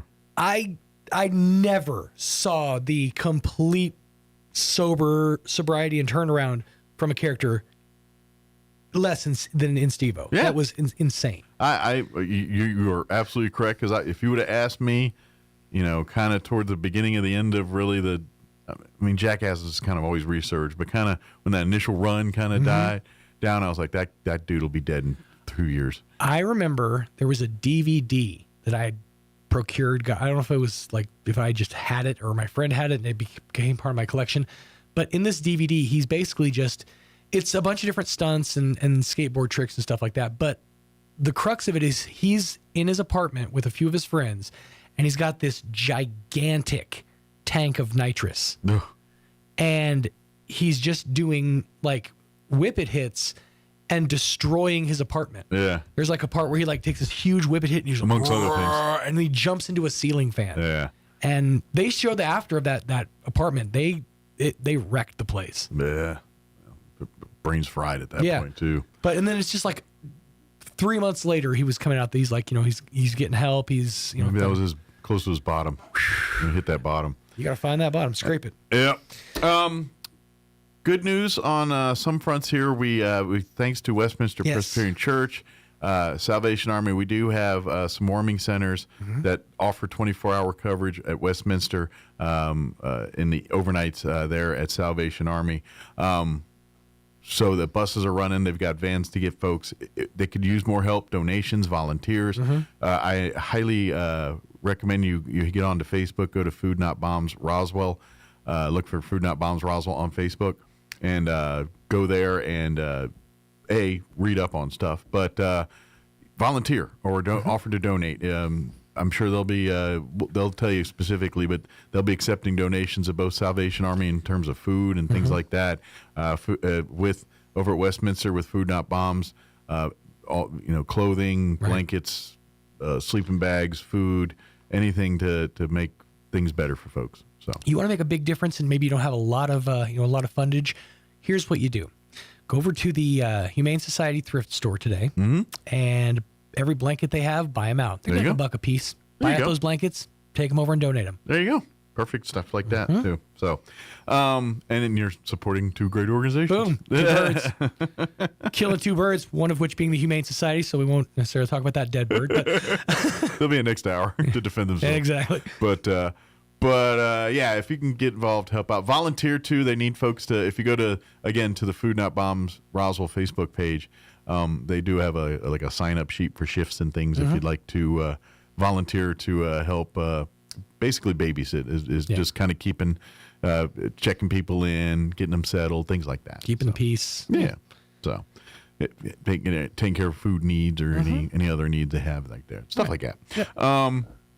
But reach out if you can. And then, of course, if other people have other facilities and things they're willing to open up and offer, please reach out. Work with Food Not Bombs. Call 211. That's a be-all, end-all. Any of the stuff I'm talking about, you have no idea, and you're like, I don't know. Just call 211. They'll answer any questions that you have about this stuff. So, but as the weather gets colder here, we're gonna need some all hands on deck on this stuff. As many hands as we can get. See. All right, we're gonna replay our interview we had with the folks from the District Attorney's Office. Gina Yeager and Justin Dominguez joined us last week, so we'll play that interview for you here in just a few moments. Before we do that, let's take an official look at your weather. I'm meteorologist Steve Hamilton with your Pecos Valley weather. We have a winter storm watch in effect tomorrow morning through late Saturday night for the potential for heavy snowfall between 5 and 10 inches. Cloudy today and about 60. Overnight clouds and low 30s. We'll be getting some rain mixing with snow on Friday. Afternoon high in the low 40s. Snow likely on Friday night. Snow and mid-20s on Saturday. I'm meteorologist Steve Hamilton, and that's your latest forecast. Thank you, Steve. Currently 29 degrees here in Roswell. Humidity is at 47% with winds calm at the moment. Today's our warm day, partly cloudy, 61 for a high. Winds will be out of the southeast at around 5 miles per hour. Tonight, mostly cloudy, overnight low of 32. Winds will be out of the north, 5 to 10 miles per hour. Friday, beginning at 11 a.m., that's when the winter storm watch will kick in and remain in effect through 5 a.m. on January 25th, basically. There late Saturday night into Sunday morning. For Friday during the day, there is a 50% chance at precipitation in the form of rain showers after 11 a.m., mixing in with snow after 2 p.m. Mostly cloudy for the day, high of 44. Winds will be out of the north at 5 to 10 miles per hour. They're not expecting very much accumulation during the day on Friday. Little to no on Friday. Friday night, we're looking at a 90% chance of moisture in the form of rain and snow showers. Probably rain early in the evening, changing over fully to snow as the overnight progresses. Expect an overnight low of 27 with southeast winds at around 10 miles per hour. Saturday, we're looking at a 90% chance of rain and snow showers, becoming all snow after 2 p.m. High of only 30 with southeast winds at around 10 miles per hour. Saturday night, we're looking at a 90% chance of snow showers with an overnight low of 12. 40% chance of snow showers before 11 a.m. on Sunday, otherwise mostly sunny, 29 for a high there. And then Sunday night, cold, mostly clear, overnight low of 4. And then Monday, when you head back to it, sunny, highs just barely above freezing, 36 degrees for a high on Monday. All right, 8:20, we're going to take a quick break, and then we'll play our interview with the District Attorney's Office on the other side. Don't go away. You're listening to Mornings with Mike Winters. Start the year strong with a home that's comfortable, efficient, and easy on your energy bills. The Right Fit membership program. For as little as $15 per month or $199 a year, you can rest assured knowing your unit is ready with biannual HVAC maintenance, as well as reduced dispatch fees, even in the middle of the night. Plus, a 15% discount on all services provided by Fulkerson, as well as preferred scheduling. Be ready for the seasons ahead. Become a Right Fit member with Fulkerson today. Call 575-319-9984 to find out more. Fulkerson Plumbing and Heating. Proudly serving Roswell and surrounding area. Do you wake up and wonder why your jaw hurts or why your teeth are sore? You could have been clenching or grinding your teeth all night and you don't even remember it. Hi, this is Dr. Sarah Usher at Carabelli Dental, and we can provide Botox treatments as a solution for those overworked muscles. If you are eager to find a solution for pain relief, if you want to stop breaking your teeth, or maybe you want to sleep better, come experience why our patients choose Botox treatments from the experts at Carabelli Dental. Come see the team at Carabelli Dental at the corner of 9th and Main in Roswell, or call 575-622-4455. Looking to start, continue, or complete your higher education journey? Join the more than 5,700 current Greyhounds on their journey to student success. Eastern New Mexico University offers the most affordable higher education degree in the Southwest, and New Mexico residents can go to school tuition-free with the New Mexico Opportunity Scholarship. With online or in-person degrees, ENMU is the right choice for you. For more information, visit enmu.edu. ENMU, student success, that's what we're about. In a letter to Titus, the Apostle Paul writes this: "For the grace of God has appeared that offers salvation to all people. It teaches us to say no to ungodliness and worldly passions, and to live self-controlled, upright, and godly lives in this present age, while we wait for the blessed hope." Paul had sent Titus to preach this good news to a very rough group of people who the world would see as undeserving of the love of God. Yet these words clearly say that God offers salvation to all people. That includes you and it includes me. No matter what you've done, no matter where you find yourself, Christ died for your sins. Justice will come for our sins. But if we belong to Christ, God sees that his blood cleanses ours. So join us as we learn how to experience this amazing gift.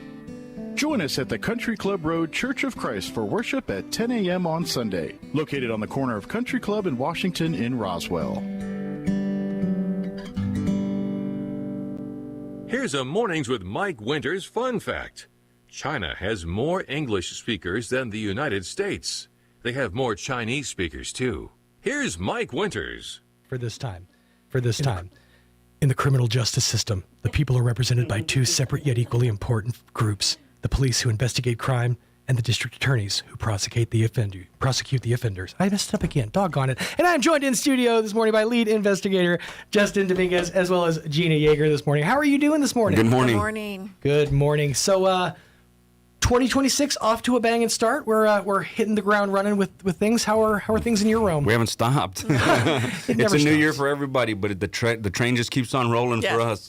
There you go. It does. So for those who don't know, tell us a little bit about the District Attorney's Office, what you guys do, and what you've got going on right now. Sure. So the District Attorney's Office, we represent the Office of the District Attorney of the 5th Judicial District, which is comprised of Eddy, Chavez, and Lee counties. Okay. So anything, our jurisdiction lies within those counties of this part of the state. Our elected District Attorney is Diana Luce. And not just because she's our boss, but she's probably one of the most amazing persons I've ever worked for. And her dedication to this judicial district and to the constituents of this judicial district is unmatched, in my opinion. I mean, she really cares. She's not a figurehead.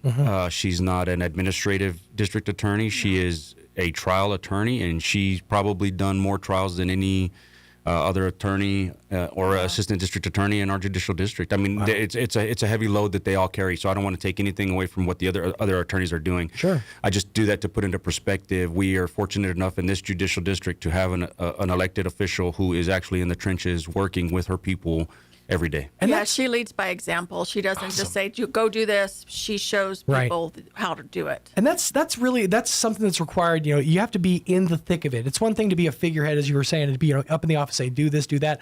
But to actually get into it with you and show you, hands-on, this is how it needs to be done. That's the way it gets done. That's the best way to get through things. Yes, sir. And she truly is the example for leading by example or leading from the front.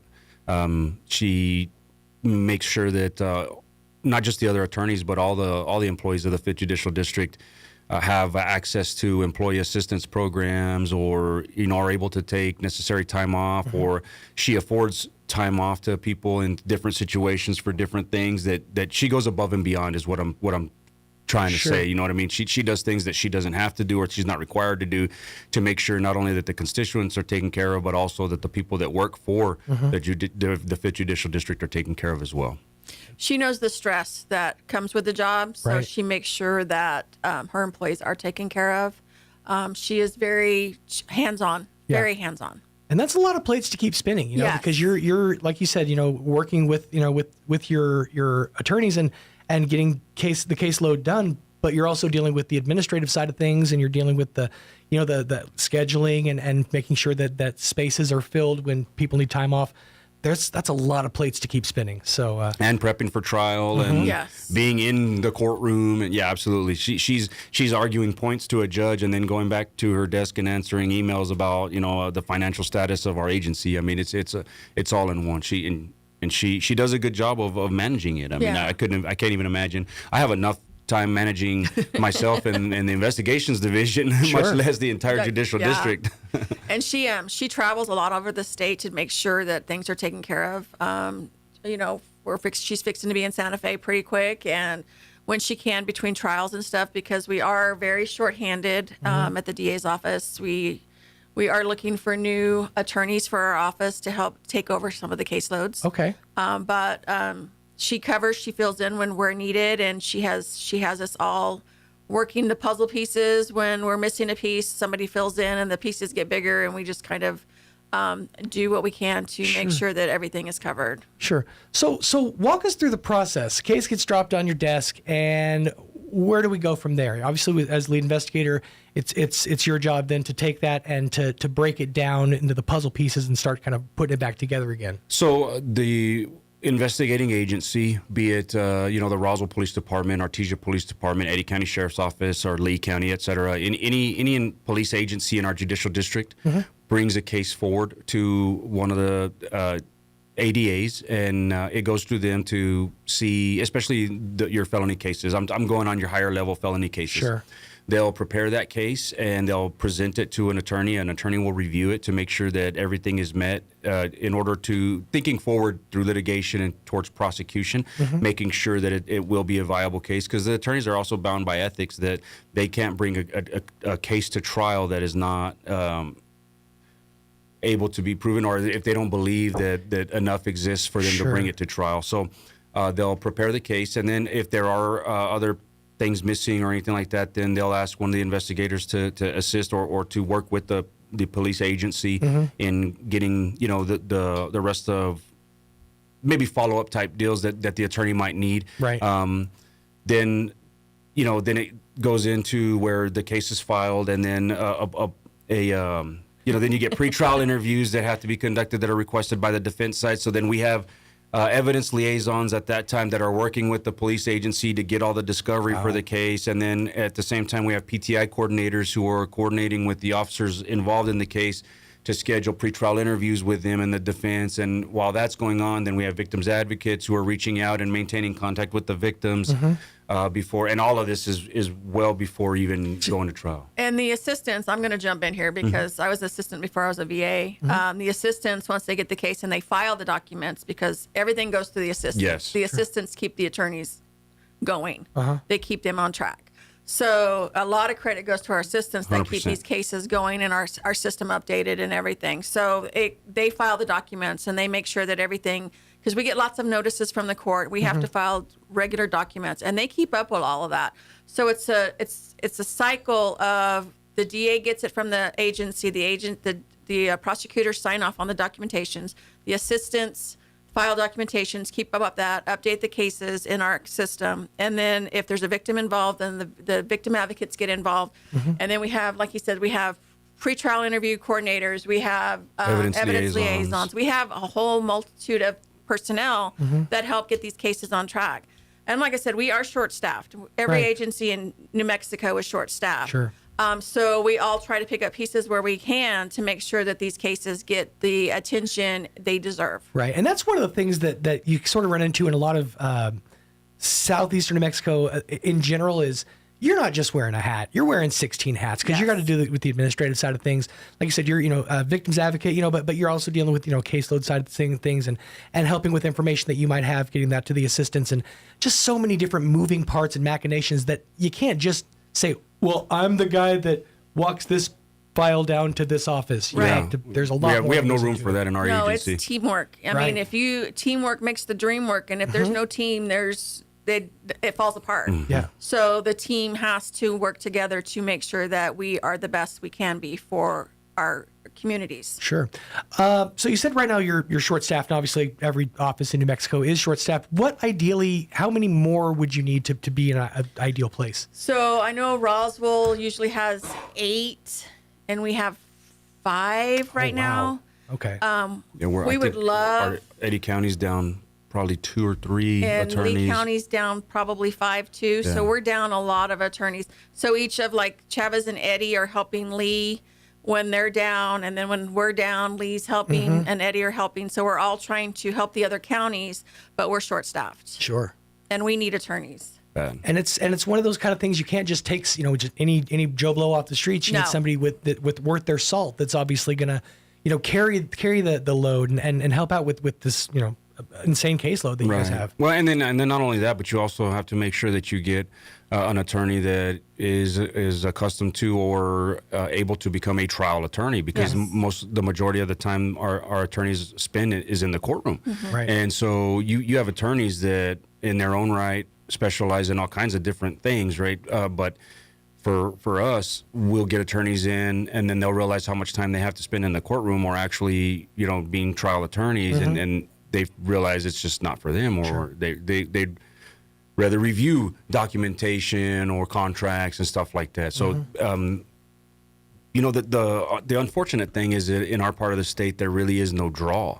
Right. Unless you're from here and you have roots here, there's almost no draw to be in this part of the state. So getting these kids that are, and might not having just kids, but getting these people right out of law school to want to come down here, and they'll come down here and get a couple of years in, and then they'll get that experience under their belt, that trial experience, and then they'll go off and hopefully blossom and do whatever it is that they're wanting to do. But because we need them as well, just as much as anybody else, you know what I mean? But to find people that come down here and end up being career prosecutors for this judicial district is few and far between, because there's just no draw down here. Well, and I was watching doing a little research on this recently. They said one of New Mexico's biggest problems across all career paths is brain drain.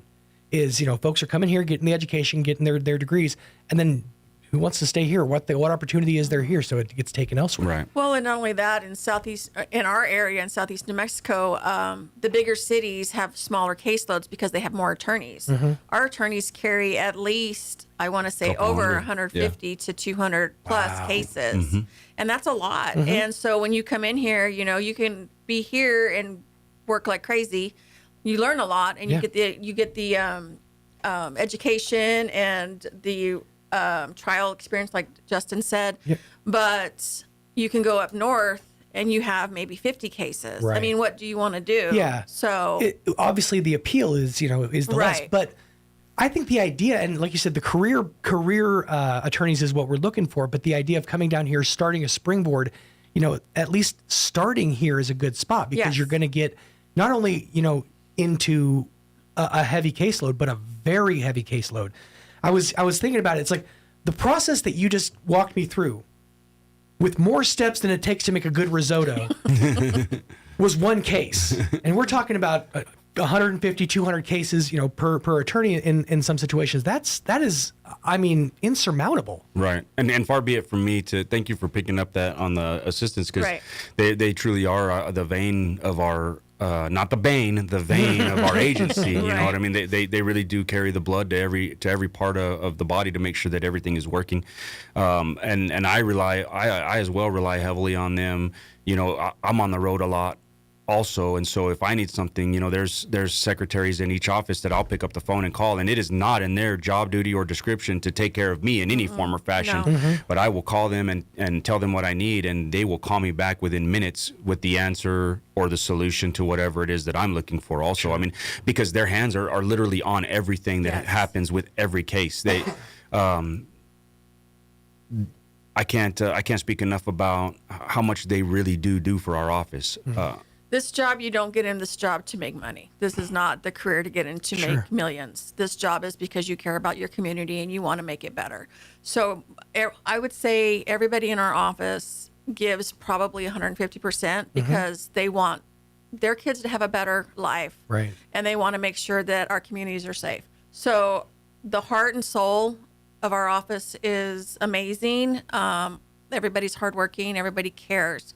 And you can't find that in everything. Like I said, I wish we could get more help, but we have what we have, and we do what we can do, and we give everything we can.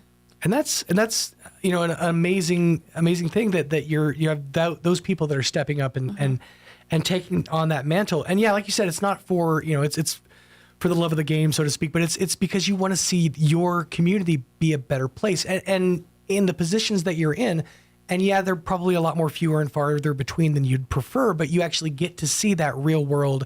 I'm making a difference. My work is going towards the betterment of my community, getting rid of problems, giving the people a voice, giving victims a voice, giving them a chance to speak up and let their voices be heard, when so often, that kind of stuff tends to get kind of quelled down or pushed down. It's the opportunity for the folks who are, the victims of these crimes to speak up. And that kind of brings us to one of the hats that you wear, obviously, the victims advocate side of things, and our unspoken guest, Chevy, aka Chevrolet. I like that you went with the government name when she was acting out. But obviously with Chevy and the DA dogs, they serve such a vital purpose, and it's comfort in a place where there's just nonstop chaos. Yes. When we started this program, we weren't sure what we were getting into and what we were looking for, but once we started seeing what the benefit was, we're on our third generation. Chevy's our third generation of court facility dog.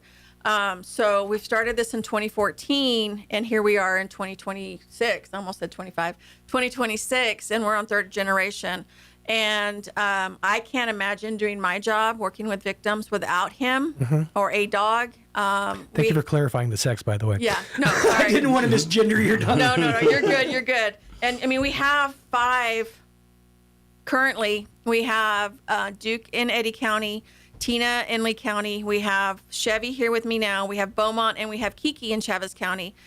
Now, Beaumont, we've decided, is going to be retiring in April. Okay. So Chevy's going to take over that workload. He's going to help me take over that workload. But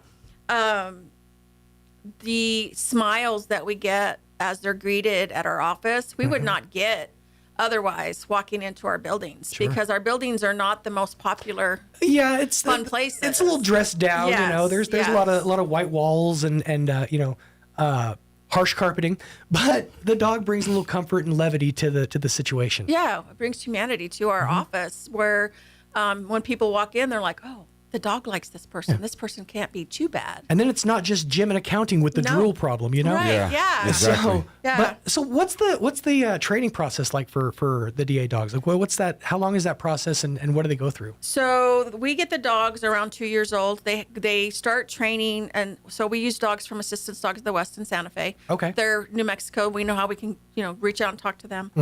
They're local. So they do about 2 years of training. They start training them when they're born. They start touching them, talking to them, getting sounds around them. So they're used to all of that. And they train up to 2 years on different things, surfaces, noises, going to different places. everything. And then we, as handlers, have to do a week-long training, and we have to pass a public access test. Okay. Also, the dogs, we go for, I think with Chevy, I did 3 or 4 interviews with different dogs and going up and meeting. And Chevy picked me. I don't get to pick the dog. I have my top, like, this is who I think I work bonded with. Sure. But the trainers and the people in Santa Fe say, well, I think this dog likes you, so this is the dog that needs to go with you. And that makes so much sense, because the chemistry between the handler and the dog itself, that's such a vital relationship. And if and dogs work off of vibes and off of feelings, and if there's any any kind of negative feelings there, the dogs are going to pick up on that. So that's vital. And with our dogs, they're dual purpose. Beaumont and Chevy were dual purpose. They were not only court facility dogs, they're crisis response dogs. Okay. So we have been fortunate to work with the FBI. We've worked with the DOJ. We've worked throughout the state of New Mexico with other DA's offices going, and that trust that your partner has to put him in a situation where you don't know what's going on, but you trust each other, so you can walk into any situation to help that community get over a tragic event. Right. Has been amazing to be a part of. We meet the most amazing people in their worst times. Right. But to see them overcome is such a great, I don't know what the word is. Well, accomplishment. I got to imagine that you're able to get a level of comfort out of the victim and their family that you wouldn't normally get from just a one-on-one perspective. It doesn't matter how empathetic or how sympathetic you are to their situation.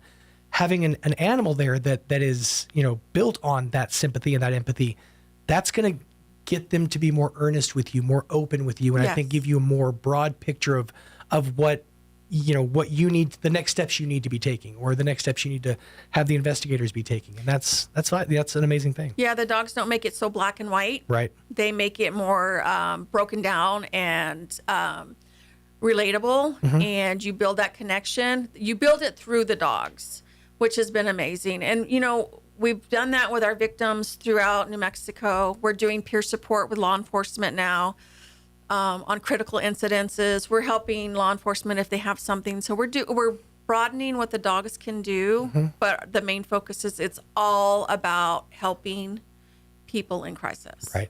The victims are first. Victims are first. Absolutely. So, but like we said, this is it's an office where the caseload is intense. There's a lot of pressure to get things done, but it's a very much we're all in this together mindset. Yes, and that's required, I think, to get through things like this. Yeah, and I think to put it into perspective, the only area that files more felony cases than we do in this judicial district is Albuquerque. Really? Yes. Wow. Yep. Wow, we have the second highest felony filing rating in the entire state. That's crazy. Second only to Albuquerque. Right. That's a lot to deal with. Well, and that's a nod not only to our office, but that's also a nod to all of our law enforcement partners, because they're the ones that are bringing the cases to us. These cases don't exist like out of thin air. I mean, it's our law enforcement agencies in this part of the state are going above and beyond every day, doing their jobs, and it's fortunate for me in the capacity that I've worked my entire career in this part of the state to be backed by communities who back law enforcement. So there's a lot of things that are going on in our country that we just don't have to worry about down here because we have the support of our communities. And I think that shows in the job that our law enforcement partners do for the communities by turning in so many cases, because they're out there working every day, every shift. They're out there, turning these cases over, investigating these crimes and making sure that we have viable cases to bring to prosecution. Right. Everybody has that complaint that, the justice moves at, molasses running up hill's pace, but that's because it's such a process. Right. And that's with every single case. And I imagine when you're keeping 3 or 4, cases going or plates spinning at the same time, there's only so much of yourself you can give to each of these cases. Right. And that's obviously going to take more time.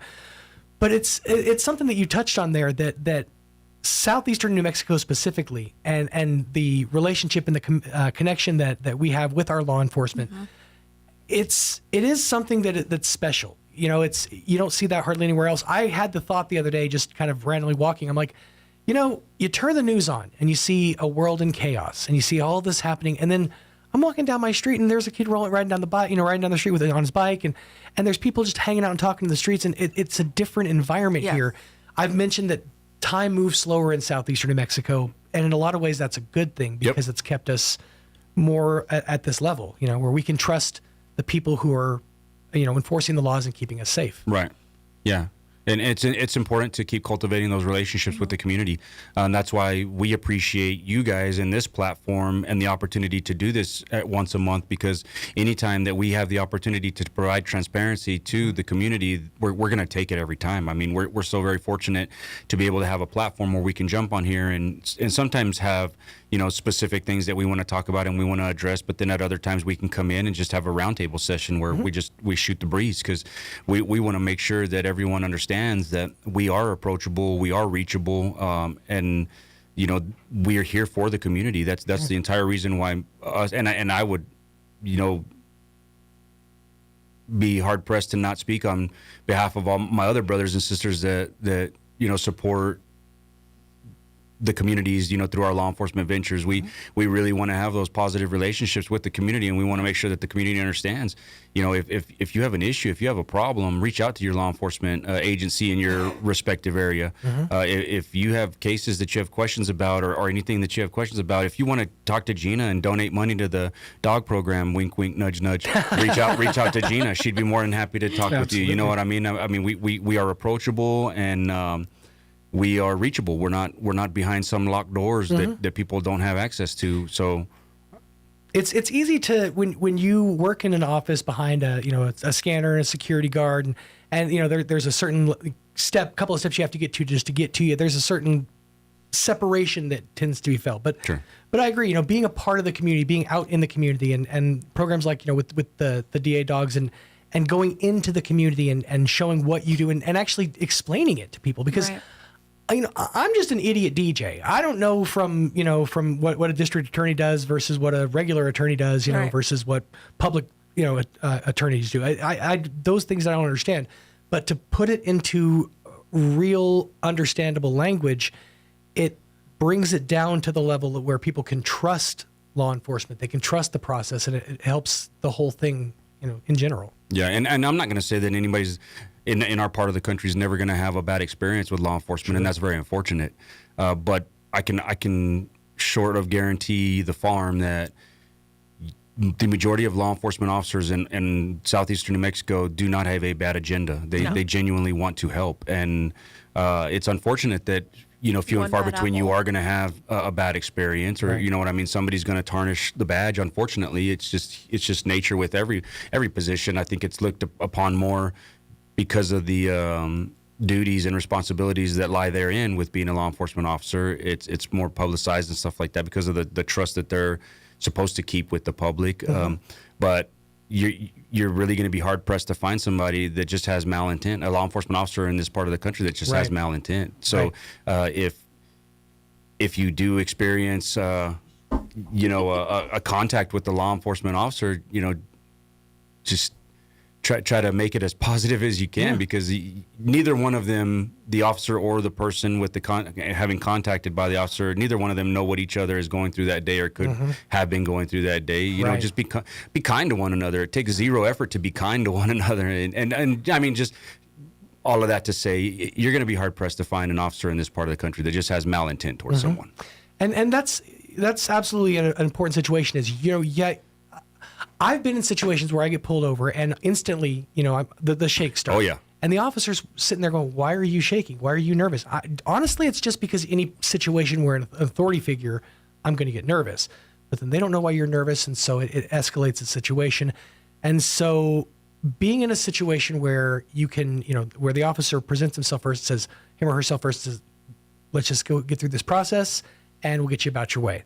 I've had that happen on more than one occasion, and it's set my mind at ease, and the whole process just goes so much better. Sure. So it's just a little understanding on either side's part. Right. Sure. Yeah. It takes zero effort to be kind to one another. Yeah, absolutely. And that's in any place you go. I mean, you can go into any store, and if you're rude, what you give is what you're going to get. Right. So you have to be mindful that you don't know what that person's going through. Mm-hmm. You don't know what kind of day they're having. When we meet people, we kind of know what they're going through. It tends to be high stress. Yeah, I imagine. So, but in the real world, when you meet somebody, you don't know. And, luckily, when I've gone out, luckily I've had a partner with me. So that's always been an easier break for me to meet people and get to know them. Right. Ask any single guy. A dog's a great icebreaker. Yeah. So, but having that has always been a blessing for me. Sure, absolutely. Justin, I just want to clarify. Justin was talking about donate and stuff. I want to clarify that the dogs are run by a foundation, and it's a nonprofit that leased the dogs to the DA's office because the state doesn't have the money in the budget to pay for these dogs. So that's why Justin threw that out there. The foundation, of course, purchases the dogs. We lease the dogs to the DA's office for $25 a year. Okay. And so all the expenses are either donated or the foundation pays for. We have amazing people that help us, that sponsor vet care, food, everything, grooming. And we love these people, and they've been amazing. But that was Justin was talking about. It's not through the do not donate to the DA's office at all. But there are organizations that you can donate to that will help out the organization itself. Yes. So, for example, if somebody wants to maybe make a food donation or just a monetary donation for food, there's an organization they can reach out to that could help. Correct, and that's the 5th DA Dogs Foundation. Okay. We do have a Facebook page, a web page. They can reach me through the DA's office.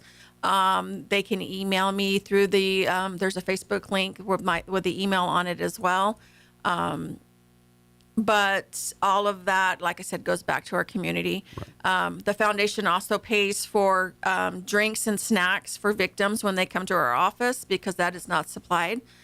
Usually the victim advocates will pay for that stuff, but we're trying to get the foundation to have some more funds to help donate the foods and the drinks and Kleenex because we can't afford that either. The state doesn't pay for salary, barely pays for salary. So, and that's something you don't think about, but it's vital. You're gonna need some Kleenex going into these situations. Yes. So the foundation pays for that too. So we do all the different fundraisers so we can make sure that our victims are as comfortable as they can get in the courtroom with the dogs, with drinks, with snacks, with Kleenex, whatever they need. We try to make sure that they're as comfortable as possible. And you have a fundraiser coming up. We do have a fundraiser. We have a salsa, our annual Super Bowl salsa. We will be delivering on February 6th, the Friday before. And that salsa is $10 a quart. We haven't gone up on price. We're trying to keep it as low as economical as possible and still make some money. But they can reach out on the Facebook page. They can call me at the district attorney's office. That 622-4121, or any of our Lee County or Carlsbad office or Eddy County office and give your order there too as well. But that one is a big fundraiser. We are working on another dog. It's going to be peer support for law enforcement, first responders here, and partly working with the DA's office. Okay. So we're working on that new dog. The new dogs are costing $20,000. Wow. And so there is definitely a need there for sure. Yes. So when we say $10, that is a minimum suggested donation. If you want to, because this is some real good salsa, y'all. I've paid $20 for real good salsa. So if you want to throw an extra 10 down on some salsa, I'm sure they wouldn't kick it away. Would definitely appreciate it. Not at all. Excellent. So if folks want to learn more about the DA's office, what you guys do, the DA Dogs program, where do they go to learn more information? We would just encourage anyone to either reach out on our Fifth Judicial District Attorney Facebook page or come visit us at the office. Any one of our victims advocates, if they're not in court or with the victim, would be more than happy to spend some time talking with folks or just introducing them to some of the folks that work in your community. Like I said, we're accessible, we're approachable. It's not lock and key where you can't get to us. We would encourage people that have questions about what we do, and there's times certain offices even offer like internship programs and stuff like that. So, I mean, if those are things that anybody's interested in, I would encourage them to call their respective counties, district attorney's office and inquire. And you can find those on the website. You can look at New Mexico, the state of New Mexico, and it's got a district attorney office page, and you can find those numbers to reach out and contact. There you go. So reach out, folks, if you want more information or if you want to learn more about the DA's office, what they do, and how you can get more involved. There are definitely resources available. Final question. What was it like in the Upside Down? In the Upside Down. No, I'm sorry. You kind of look like Hopper from Stranger Things right now. You got like with the hat. I've never seen it.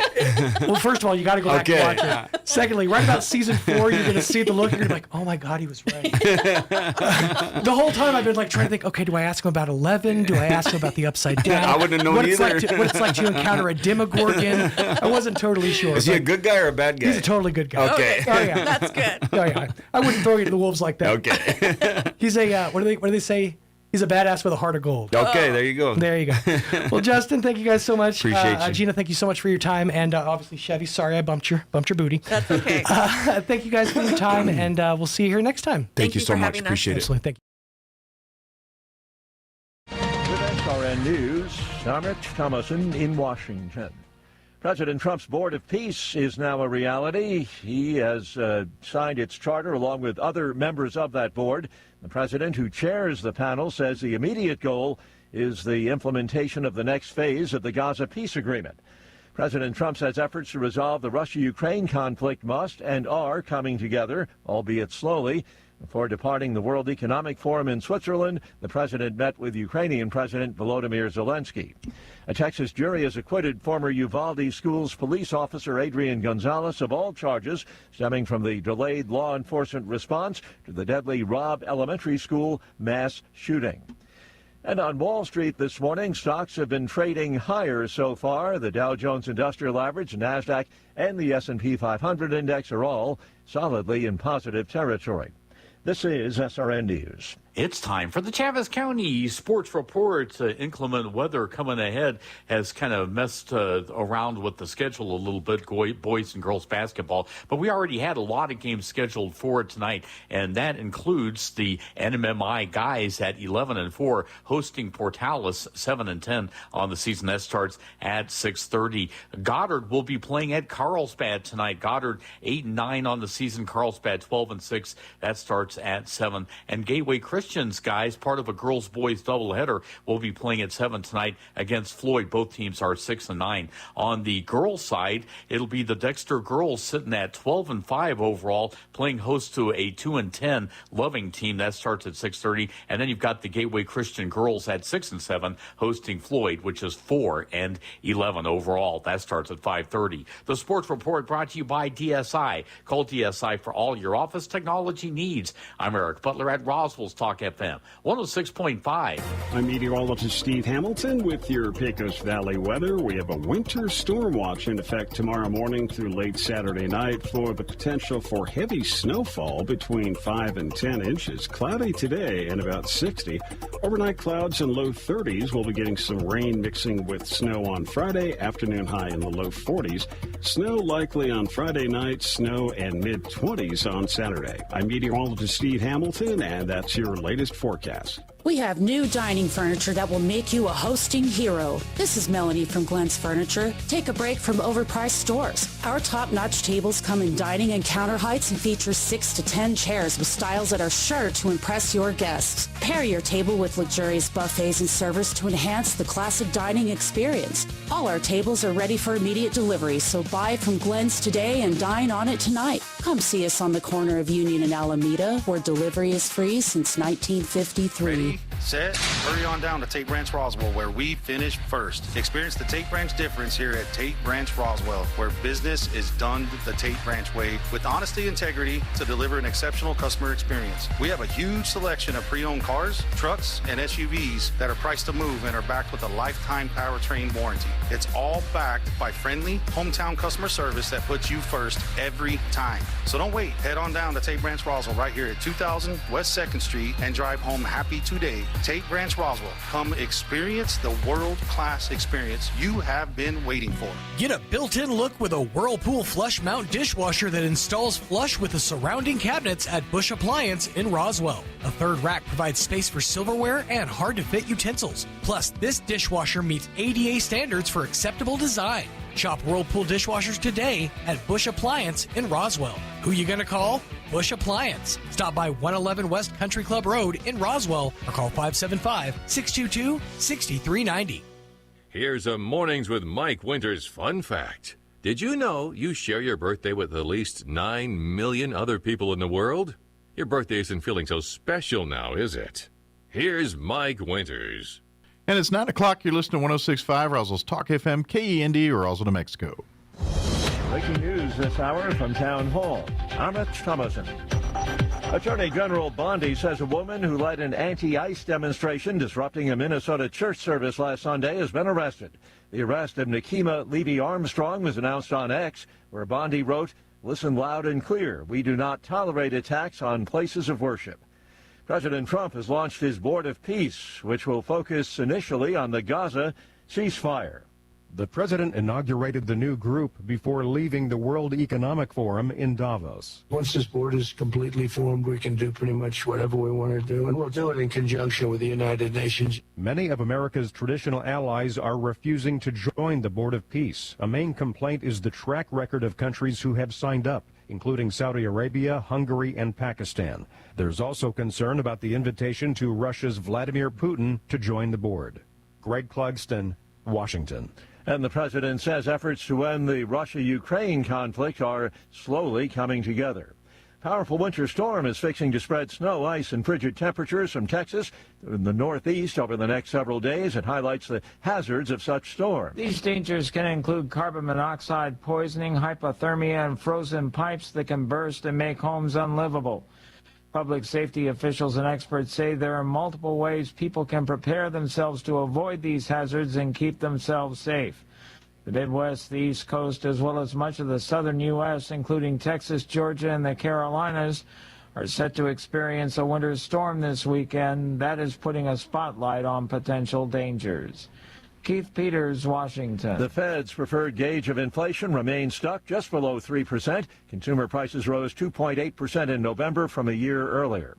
Watching Wall Street, the Dow is up 351 points. NASDAQ ahead 179. More on these stories, townhall.com. Everybody wants cheap airfare, but where do you find it? You call low-cost airlines. Their prices are direct from the airlines, and they're so low you can't find these fares published anywhere. They specialize in cheap flights, discount hotel rooms, cheap car rental rates, and great package deals anywhere around the world. Wherever you want to go, they can help you get there cheaply and with a best price guarantee. If you want the lowest prices on your airline tickets or other travel services, call now. That's right, call. That's the only way to get these rates. Experts are standing by 24/7 to get you the cheapest airfare and hotel rates available. So don't wait. Call right now for the lowest travel prices anywhere and for great last-minute travel deals too. Call 866-755-5300. That's 866-755-5300. Again, that's 866-755-5300. Call us right now. Several pro-democracy activists have gone on trial in Hong Kong. They face national security charges for organizing an annual Tiananmen Square vigil before such gatherings were banned. The BBC's Martin Yip is in Hong Kong.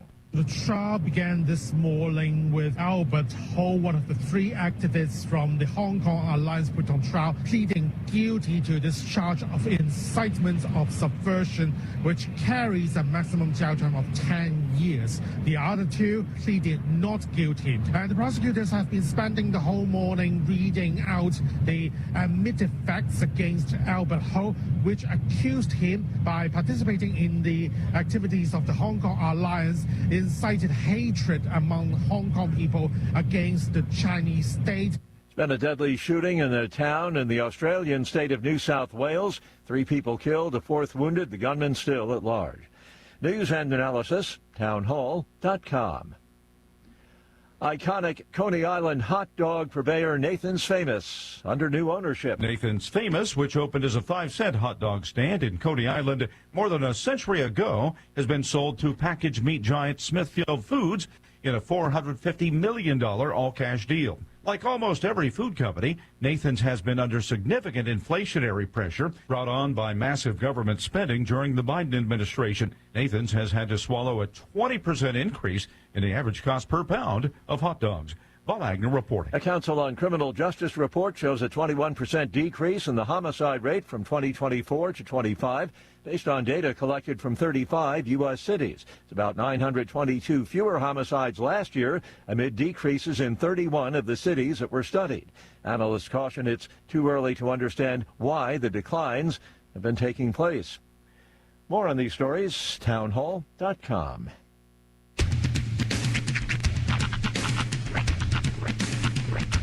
What in the wide, wide world of sports is going on here? I promise you, whatever scum did this, not one man on this force will rest for 1 minute until he's behind bars. Now let's grab a bite to eat. Yeah, come on. I feel the hot wind on my shoulder and the touch of a world that is older. I hit the switch and check the number. I leave it on and then I slumber. I hear the rhythm ringing through it. Flamenco guitar and cumbia music. I hear the talking of the DJ. The travel witch and what does he say? I'm on a Mexican radio. I'm on a Mexican radio. Broadcasting live from high atop the J.P. White Building in downtown Roswell, New Mexico. It's Mornings with Mike Winters on 106.5 Roswell's Talk FM. Is that what I sound like when I talk?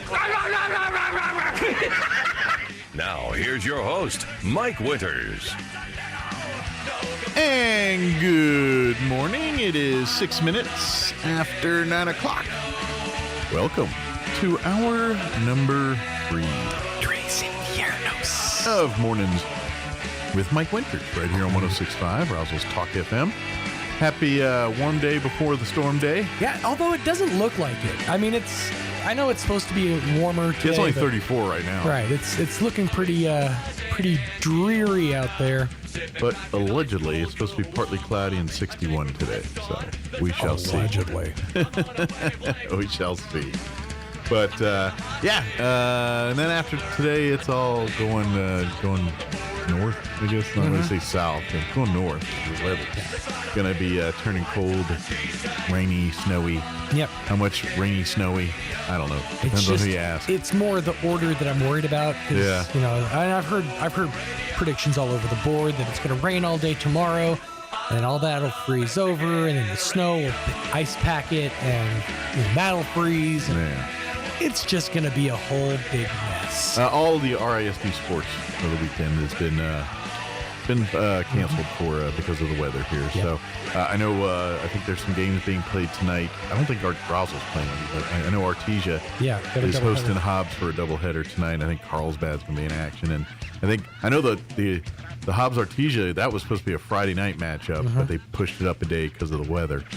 And then Roswell's, because I think they had some Saturday games, and I don't remember off the top of my head, but all that, not happening. So, and to be honest, weather will probably be worse in other parts of the state than here. Yeah. Obviously, they're talking feet of snow in the mountains areas, and we're supposed to have a friend come up from the mountains this weekend. I was going to say, to get around the state, you got to go through the mountains at some point. So even if your town's not so bad, getting to the next town might not be so easy. So all that's been put on the hunker down and hope for the best. I would say, did you have like a lot of plans for the weekend? Or? I have very few. We have a planning meeting. The Vegas committee is coming together this weekend for one of the final planning meetings. Might have to be a Zoom meeting. Might have to be a Zoom meeting. Other than that, although isn't one like? No, I bet there's two that are really like cooked, because there's going to be food. I know there is. Don't tell me there's not. Oh, there's always food. There's always food. So you might miss out on the food situation. Sure. Zoom in. Yeah. We'll just assume that there was a meal made, and then we'll just have it the next time we come together. There you go. It'll be fine. Which would be maybe Monday. Yeah. Or she'll just make something up and then we'll donate to Food Not Bombs. There you go. Yeah. Although they're probably Vegas. not going to be serving this weekend. No, they're going. Well, they will be, but probably out of the Westminster Church and all that stuff. So right. At the church, that's where they'll be. Which, by the way, the warming centers, they got those locked down. Thank you to Westminster Presbyterian Church, Salvation Army. Both locations will be helping folks here over the next couple days. Beginning tomorrow night, they're going to all open up here. The Westminster Church location will be 24/7. The Salvation Army will be overnights there from, I think, 6 p.m. to 10 a.m., something like that. Yep. Donations, if you'd like to help out, Westminster Presbyterian Church, you can drop off food, clothing, blankets, warming things, sleeping bags, socks, underwear, the whole kit and caboodle. They're accepting, I know, food donations over at Salvation Army. Monetary, of course, always helpful as well, too. So if you can help. And volunteers are also muchly needed. I know they're going to need folks to kind of work shifts to kind of make sure there's coverage for intaking folks throughout the night, just seeing to the needs, things like that. So if you'd like to do that, Food Not Bombs Roswell's Facebook page is probably a good central place online. 211, our general health hotline that we have for folks if you want to know anything from, where to find a doctor to, stuff for flooding stuff still. Yes. Call the 211 Call number. 211. Carrie Moore will lay her staff down and pick up the phone. And you can talk to her directly. Tell folks on all that. But, as these next couple of days, transpire here with the weather, it's going to be an all hands on deck situation. Yes, sir. It's going to be a cold. And take care of yourselves and your families too. With these low temperatures, all those things about freezing pipes and leaving the doors, the cabinet doors open, trickling, not the house doors, not smart. Cabinet doors open. Your faucets hot and cold. I don't know. The guy on the radio said to leave. I left my front door open all night, and all I got was a chill. Right. Yeah. Probably a good idea to wrap up those outside water connections if you have them, or at least shut the water off to them so that those won't freeze over and bursted pipes. Don't want that. So, nobody likes that. And stock up. Today's a day. BMTP. Get all that down. I'm sure the grocery stores will be a little busy today, as folks. Probably a tad, yeah. Yeah. So get all are done, and then just weather the storm out this weekend. Whether we get a dusting or 10 inches or somewhere in between. I don't know what it's going to be. So it just depends on who you talk to at this point. I think I'm all set on just ration food this weekend. If I wanted to, I could just hunker down and just have like a daily defense bar. There you go. Well, you have your MREs. Yeah, I got a couple of those. Got those. I still have a few of those. I ordered a case of these essentially meals that heat themselves. Like the heating utensil and the water that's needed is in the pouch. That's usually how the MREs are. They don't usually include the water. Oh, yeah. But these I got you. This is I ordered these from like Amazon or something about a year ago. Okay, I got you. And they're all terrible, but they'll work. Yeah. So pound for pound, most of the MREs are pretty tasty. Yeah. There's actually a lot of science. Well, and that's the fun thing. The good thing about them is there's a lot of elements to them. Yeah. So if it's just like a snack or something. But generally, the main courses aren't bad. I mean, and they got better over the years. I mean, there was always a few. Like I said, back in the day, I would, if it said hash, corned beef hash, I'm out. Right. Anything with eggs, I'm out. But I think those are better now. I'm not ready to leap into that table yet. But, I can run down to my car real quick. Yeah. But you know what? That would be fun one day. I haven't had in an MRE in 30 years, and I probably would be like, yeah. What would be interesting is, and maybe I can bust this out tomorrow, is one of the ones I got from my last excursion to Oklahoma was a halal. Oh, really? MRE. Yeah. Huh. So they're getting way fancy now. It's all like, and they have, vegetarian, vegan options, obviously, but sure. This is the halal version. Okay. And I think the main is, it was a breakfast thing, because the main menu was cherry rolled oats with almond flavor, I think it was. I didn't know, like curry or something in it? Or? Nah, maybe that. I don't know. Bound to be like a pouch of peanut butter in there or something. Yeah. I don't know. I'm not a big curry guy. Yeah. You have to blend it in pretty good for me. I have to be in a mood for it, but when I'm in a mood for it, it well, hits. And this is going back to the military, man. When I was in Kuwait for a couple months, and you'd walk into like the gym or something, and it just that curry smell was just so when strong. it's coming out of people's pores, I know, it's a but little that's different. That's where my head goes Yeah. when I see curry. So it's just like, It is true. It's one of those things where it's like it doesn't matter if you are making curry or have made curry. Yeah. It's gonna still smell like curry. It's just like, all right, I'm trying to work out here. We're playing basketball. I guess it smells curry. I'm getting a haircut. All I smell is curry. It's like, come on, man. Like we microwave fish, but not in every room of the house. You know what I mean? It's like going to bumper shoot. You got to expect you're going to smell patchouli. You know?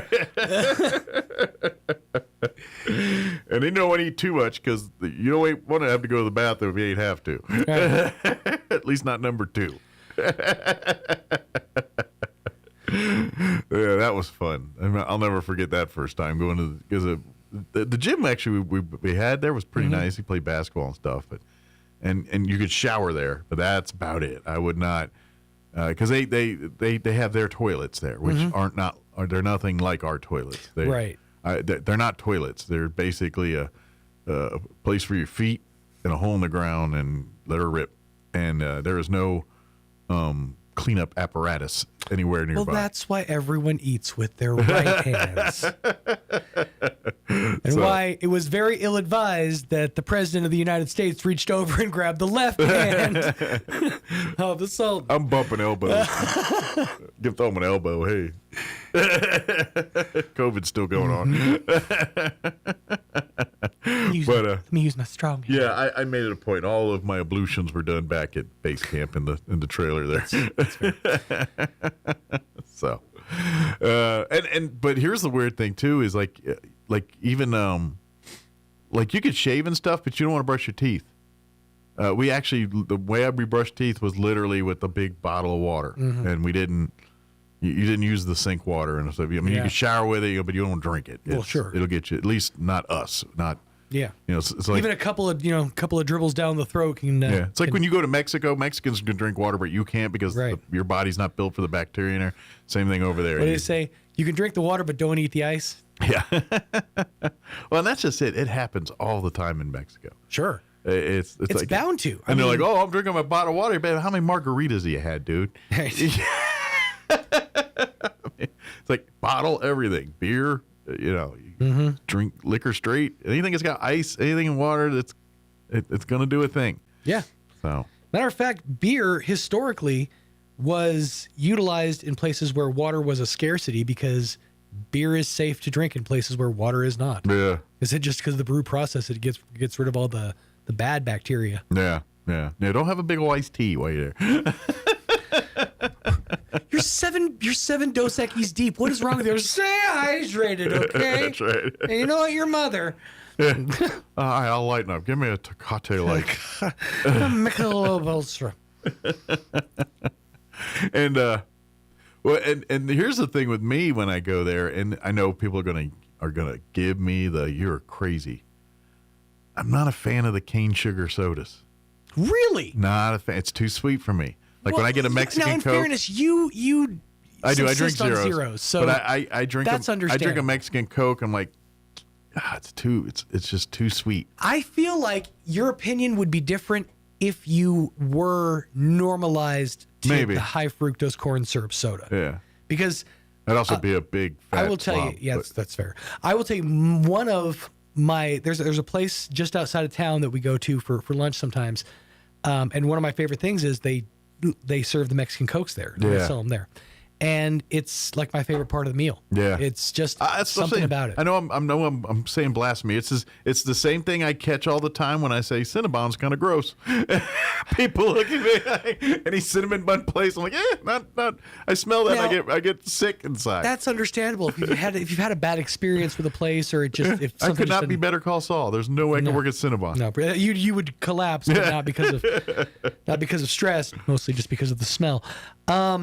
Yeah, it's definitely, I guess, one of those things that if you have a bad experience with it, it's never going to sit well. Yeah, it's just it's just so nauseating, that cinnamon bond smell. When I go buy it, I'm just like, Oh my gosh. That's the exact opposite for me. It's one of those things that like does the smoke fingers and it picks up my nose and pulls me in. But then I walk by Aunt Annie's pretzels and I'm like, I'm good. And that's the thing is usually they're within close enough proximity that the salt smell and the sweet smell combine to where you're basically just your olfactories are just confused. And then I get a palate cleanser with hitting the Orange Julius, and then no man, you're right back into the Sbarro.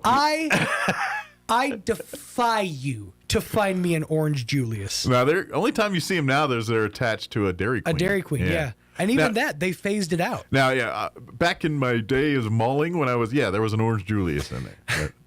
Also a Blimpie. This is Love probably that Blimpie. Miss Blimpie.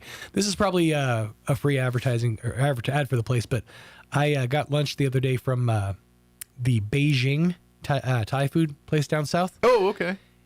And it's sad because you walk in and in the floor of this restaurant is still the tile TF. Because it used to be a Tasty Freeze. Yeah. And I distinctly remember in high school hanging out at that Tasty Freeze. Well, now it stands for Thai food. I didn't even think about that. Oh, my God. So there you go. Dang. That kind of stuff infuriates me. My daughter got me on one today. Yeah. They have a dog named Zoberg. And I was saying if he walks outside this weekend, he's going to be Snowberg. He's like, no, she's like, no, he's going to be an iceberg. I'm like, oh my God, that's so much better. I think of that. But it's okay. She's mine. That means the quick wit runs in the family. That's right. It is.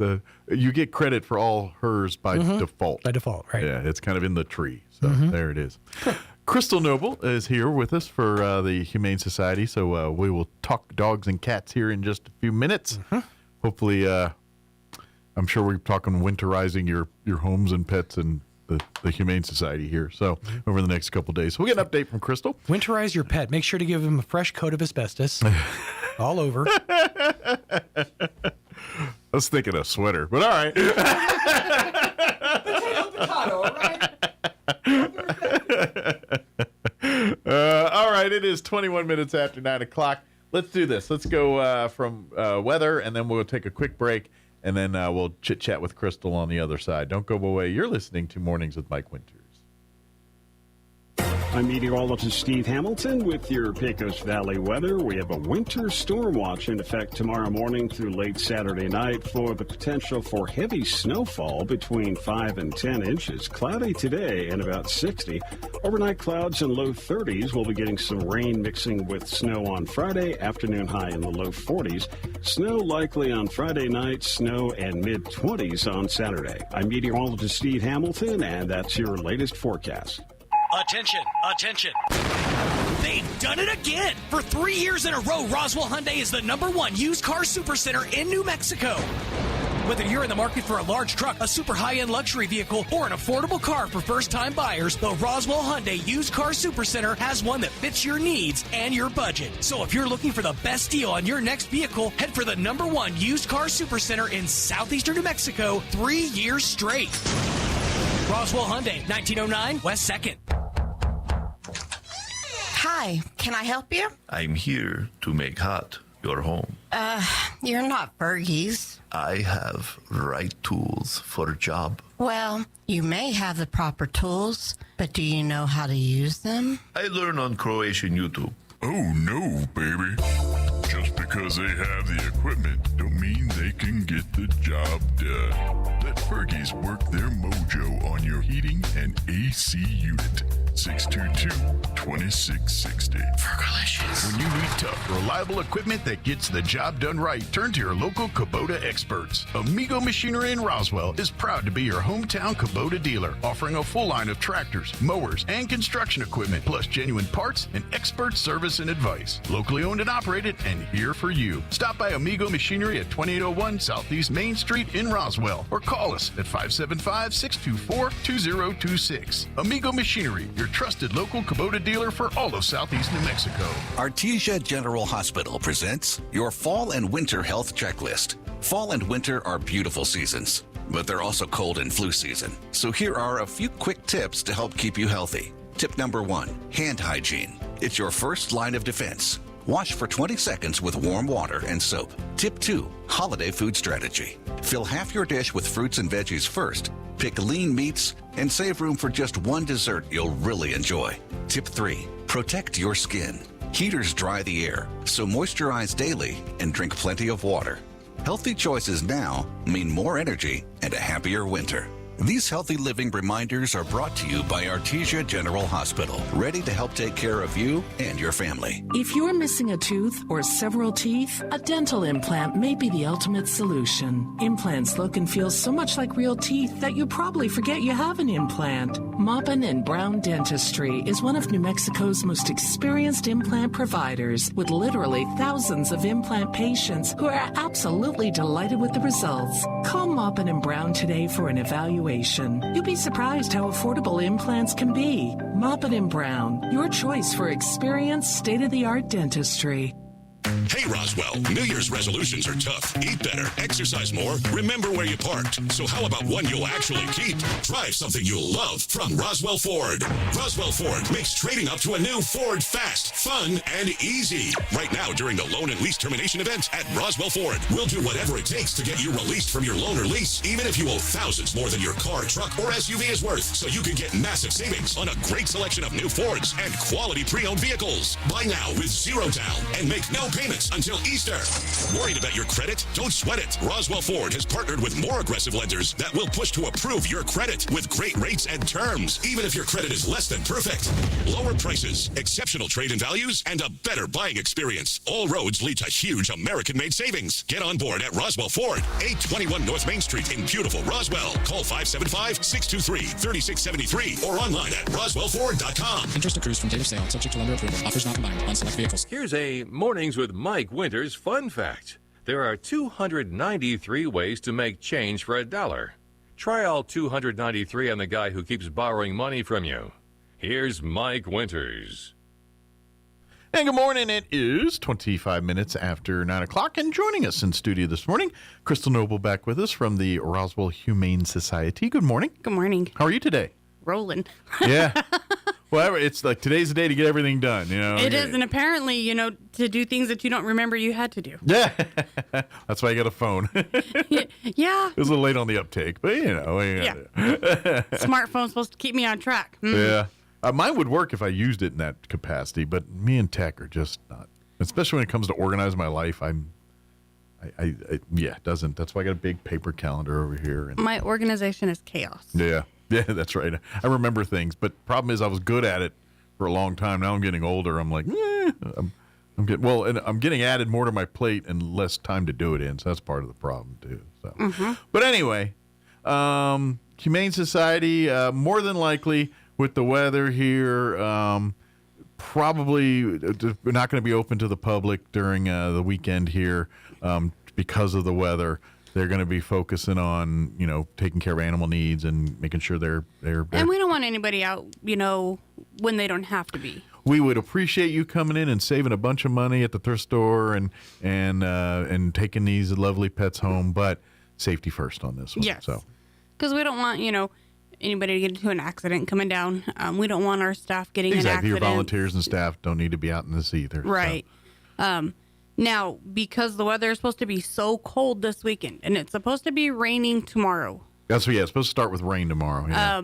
We do still have straw. So if you need straw, come get it today. Today is the day to get it, because when it's wet outside, you've already missed your opportunity to get it set down. Yeah, so you got to get it down before. Right. You don't want it to get wet, because when it gets wet, that's when it starts to get nasty and mildewy, and you want to keep it as dry as possible, get it inside there. Dog houses, whatever, if you're not able to bring them inside, you need to get them in an area where they can have proper warmth. To be honest, the inside is the way to go. 4 degrees, even with straw, that is still too cold for them to be outside. Yeah, they need a heating element to be something that's creating warmth. Obviously not fire in a, but you know what I mean. They need to be in a heated, climate-controlled environment this weekend. So, at bare minimum, bring them into the garages and stuff if you can, or sheds or something, Anything that has, wind barrier block, because we're going to have winds, we're going to have water, we're going to have snow, it's going to be freezing. Well, cold's one thing. Cold and wet and windy is a whole nother thing. It is. And even for us people, with blankets and jackets, it's still too cold for us. Yep. Even though they have, fur, it is still too cold. Yep. Not to live in it. I mean, they can go out in the mail or go out like you would, but yeah, they got to have a place to warm up to thaw out. Yeah, pretty much, yes. Or to stay thawed. Yeah. So please, but don't hesitate to call or come by the Humane Society today. Get straw. Like they said, thanks to the folks that donate it, they do ask you to take a picture of you. So when you get home and lay your straw down, snap a few shots and send it back to Crystal. Well, what they've been telling us to do is just take a picture of us giving it to them. Oh, that works. Okay. Yeah. So you don't have when to we do give it to them, just hold it and say cheese. Hold the big check up, the Publishers Clearinghouse check Right. of straw. Yeah. And then go take care of your animals with Yes. it here. So, but really today's the day to do that. Get that done today. Like tomorrow, will there be probably regular hours or? It should be regular hours tomorrow, Okay. unless the roads are icy. Yeah, but it should be just wet tomorrow. It should be just wet tomorrow. But like I said, the straw stuff, you want to get that before the rains Yes. kick in and all that. So today would be best on that. We're open 10 to 12 and 1 to 4:30 today. Yep. Please come earlier rather than later, so that way you can get it down, get it set up and everything, and keep it from getting wet. Sure. While I'm asking, at the thrift store, how's the coat supply and They the have a cold, lot of coats. cold gear supply? They're pulling it all out. They got a lot Okay. of it. So if you need a coat, a really thick, heavy, durable coat, Okay. this would be the time to go get it. Okay. Blankets and stuff. They got Lots of blankets. throw blankets or bedding blankets or whatever blankets, And a lot of people, what they'll do is they'll put like a blanket down or something fluffy, and then lay the straw on top of it. Sure. So that way, when they need to change the straw out, they just pull the blanket out, dispose of the straw, shake it off, and then put the blanket back in. Gotcha. Okay. So come get those blankets. And by the way, with folks like Food Not Bombs and these things, that if you've got and if you want to help out, I'm not saying. Sean mentioned earlier. I'm not saying you want to come down to the thrift store, buy up all the blankets to go donate over there. That would be now you're helping out two organizations at once there. Yeah. So and they have a lot of blankets. We get a lot of stuff donated that we can't use for the animals, but it's still good enough to sell. Absolutely. So we send it to the thrift store, so Yeah. that way it's still serving a purpose and helping the animals. Absolutely, yeah. So please come by, and if you yourself is in need, please come by and get it. With coats and stuff, I get it. You could drop hundreds of dollars on a brand new coat. You get one for a tenth of that price at the thrift store here. Yeah, today. some of the coats that are brand new with tags on that have like $100 tags on them, they have them marked for like $20. Yeah, exactly. So they got lots of boots, lots of shoes, a lot of warm weather shoes. So if you need you always something, have an excuse to wear these anyway. So come down and get them. And I know. I told John House, look, I might actually get to finally wear my warm boots. We can wear 'em He once just a looks year. at me. My wife years ago, she's like, "I'm buying Uggs." I'm like, "Great, you live in New Mexico. You're going to wear them once here in the desert." Yeah. Back when those were popular, like They still are. You know what I mean? see Like- 'em, like yeah, way popular. uber pop. Yeah, they were in their heyday, where everyone's Yeah. walking around with fur boots. It's like it's spring. Yeah, our daughter wears them all year round, And and you're I'm in like, California. why? Why? Yeah, but anyway, but yes, that's a great way to support. Is please come down, shop today, tomorrow. Probably the best days here, and then Saturday, probably no activity going on. Probably not. And they're closed on Mondays anyways. Yeah, we're closed every Sunday and Monday, and the thrift stores are closed Sunday, Monday, Tuesday. Mm-hmm. But if the weather truly does what it says it's going to do, both places will be closed Saturday. Good deal. As far as donations for the pets, how are you guys doing there right now? We're doing good. Cat litter is always something we can always use because we never have enough of that. Yeah. And don't buy the expensive stuff. No, just the cheap clay. The cheap, doesn't even have to clump it on. Yeah, literally the stuff that comes in those like cement bags. Just grab a bag or two of that. That'd be great. We can always use, the essentials: Dawn, Pine Sol, bleach, Cleaning supplies. supplies. Pedigree adult dried dog food, chicken flavored. That's always in Avoid the need. red dye. That's the big one. Yes. Even though it's not as much red dye as some of the others have, the pedigree beef still has just enough red dye to alter the color of their poop. Gotcha. And so that, makes us look, okay, is this blood? Is that brings this alarms and food? bells. So stick with the chicken. Yes. The chicken has lesser of the dyes. Do they have a fish?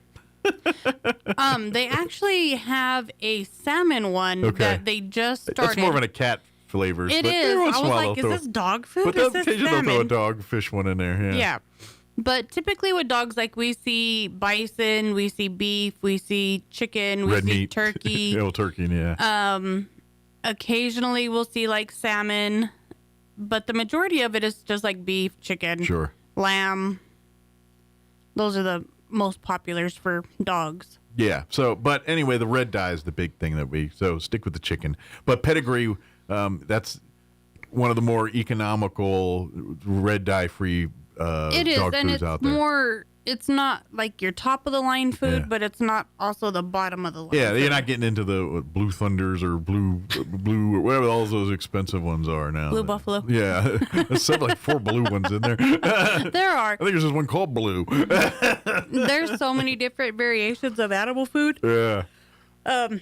It's definitely, confusing, and a lot of people will want to do research on the foods that they're feeding their pets. Like a lot of people are going with the all-natural farmer's pet. Sure. And then some people are doing the Ollie. Some people do Like the fresh pet refrigerated food. Mm-hmm. I would argue, just if one is I'm not a vet, I'm not anything. I think if you're going to go that route, you need to balance and do all of the above. Whereas I wouldn't strictly feed them soft, fresh pet all the time. No. You need to throw up and give them something they got to crunch and something they got to chew. So, maybe some dry food. Obviously staying away from the red dyes and that stuff's good idea. But you don't have to buy just because the dog food's expensive doesn't mean that it's good either. No. And honestly, there are some brands they're not the cheapest, but they're definitely not the most expensive that have like the best quality. Iams is one of them. Purina One is one of them. You're pretty safe with Iams. Anything we do with Iams or that's kind of. And Iams, almost everything Iams makes has 0 dyes. That's what we feed our colors. cats and everything. We've been Iams people. I was like, that's kind of the one that I feel safe with, but because there was like, maybe I should try this. Now, on occasion, what I do is with the cats is they eat dry food, and then every once a week or two, we'll give them a canned food and stuff just as a treat kind of thing. Well, cats are infamous for not drinking enough water. Yeah. And the canned food actually provides the hydration that they need. So sometimes they lick that and don't even eat the food. I've had that once or twice where Bella, the Tubbs McGee, she'll just lick that thing dry, and then just this dried out nasty lump of meat there sitting there. Yeah. I just want the liquid. Yeah. And they have these we call them churro sticks. They're just like little packets of gravy, like chicken flavored, salmon flavored, tuna flavored for cats. And then you just tear the corner and then they lick it. They're lickables. Yeah. Delectable. Yes, the cats love those things. All right. I meant to pick some of those up next time. I've been kind of. And it's just basically like fish gravy. Sounds delightful. Fish gravy. Sign me up. Yeah. And it's amazing. Like some of the dog treats and cat treats and stuff that they make smell so good. Yeah. And I'm like, God, why do they smell so good? And then I'm like, well, they're trying to encourage the pet to eat them. Sure. But these smell human grade good. That's not good because somebody's going to be like, oh, beef jerky and eat some dog treats. I don't know. I don't know if you remember. This was about 10, 15 years ago. Do you remember Dick Van Patten, the actor? Yes. He had a line of dog food, but it was so good that humans could eat it. And I remember the commercials he did. He would literally cook them in the pot, and then he'd chow down on it. But it was for dogs. I don't know if you remember that. Oh, my gosh. Well, and then, like out at Petco, they have the treat bar. Yeah. It is all human grade for pets, just minus like the sugars and stuff that they're not supposed to have.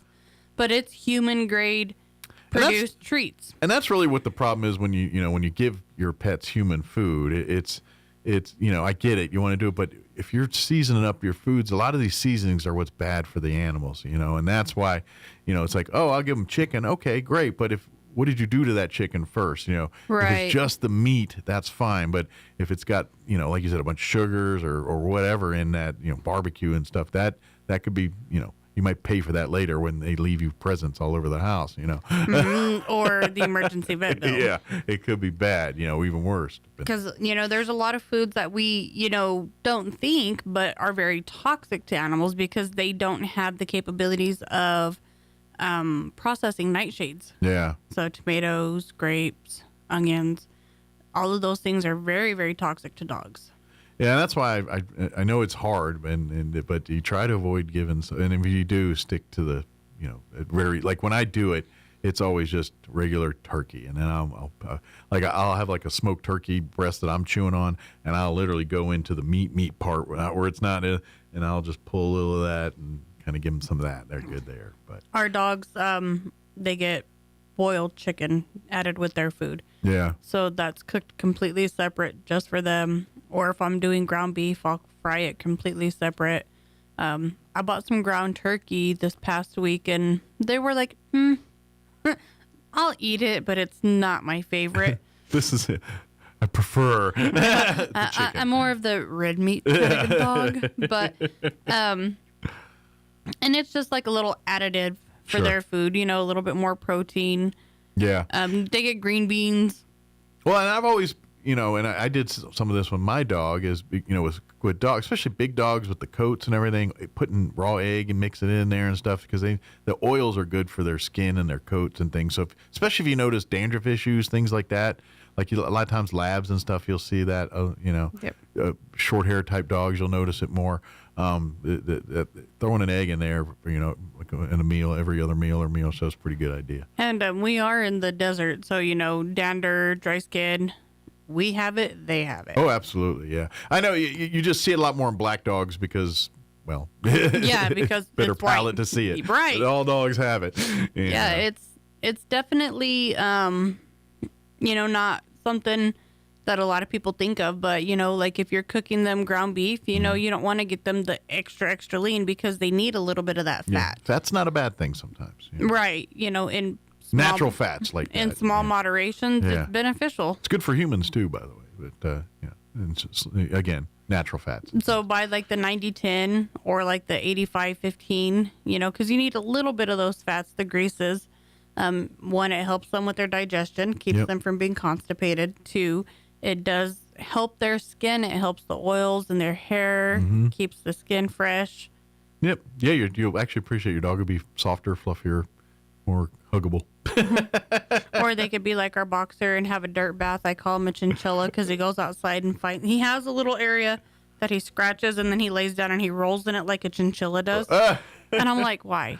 But he has like the softest hair ever. And I'm like, all right, dirt maybe bath that's a secret in there. It's a secret. It's just, Yeah, now after tomorrow, he's not going to be doing that because he'll be a mud dog. I'm about to say, he's going to want to do it, but Mama's not going to let him. Yeah, that'll be ugly.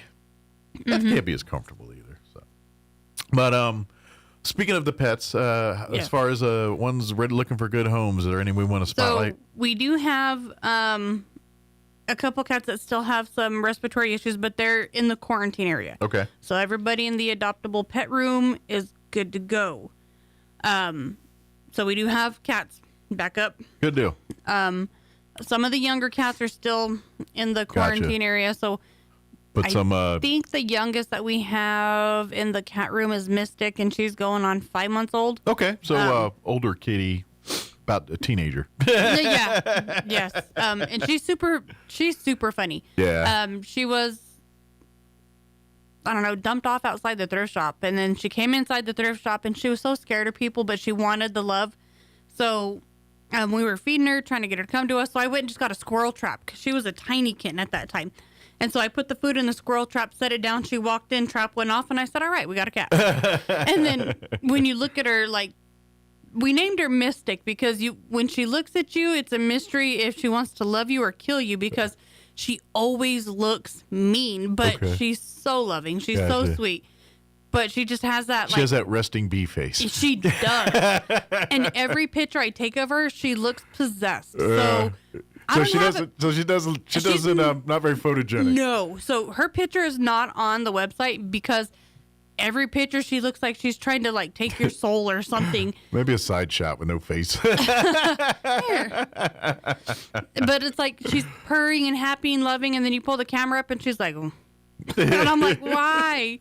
I need a picture of you. Mm-mm. But sounds like, but be a good companion. And she's so playful. It's not very photogenic. So playful, so loving, and she just has like this funness about her when she's out, she's running around, she's playing. She likes to climb things, so she would love like a cat tree or a tower, because she looks and she finds the tallest point and she's like, there to there. She's like viewing from afar. She does. And then when you try to get her down from there, she's like, no, I'm gonna go back here where you.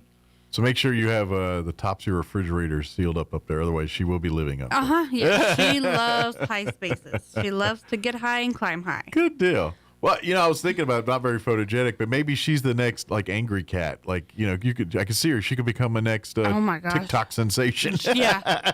Yes. What do you think about this? Yeah. We one of our previous adoptees, Charlie, now Wicket, has a big following on TikTok. Okay. His mommy sent us some information the other day, and Abby had posted it on Facebook about his updates and his story, and how he has to discipline his toys before bed. Nice. And it's just so funny. And she goes, he has 700 followers on TikTok. And I'm like, oh my gosh. But it's fun when we get those updates and how they're doing, and, the animals that they've developed into. When we got him, he had a chemical burn. Like, he had either gotten into something or somebody had put something on him.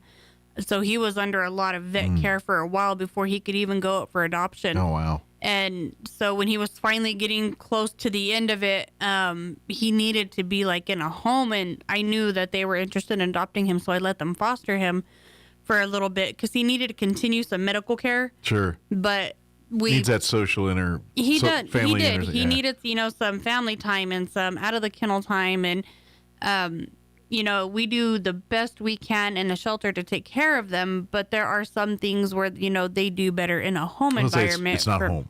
Yeah. And so they fostered him for a little bit, finished him up on some medications that he was needing to do. And then after all of his medicine was done, clean bill of health from the vet, we did the adoption paperwork, and he's living the life. Nice. He is living the life. Awesome.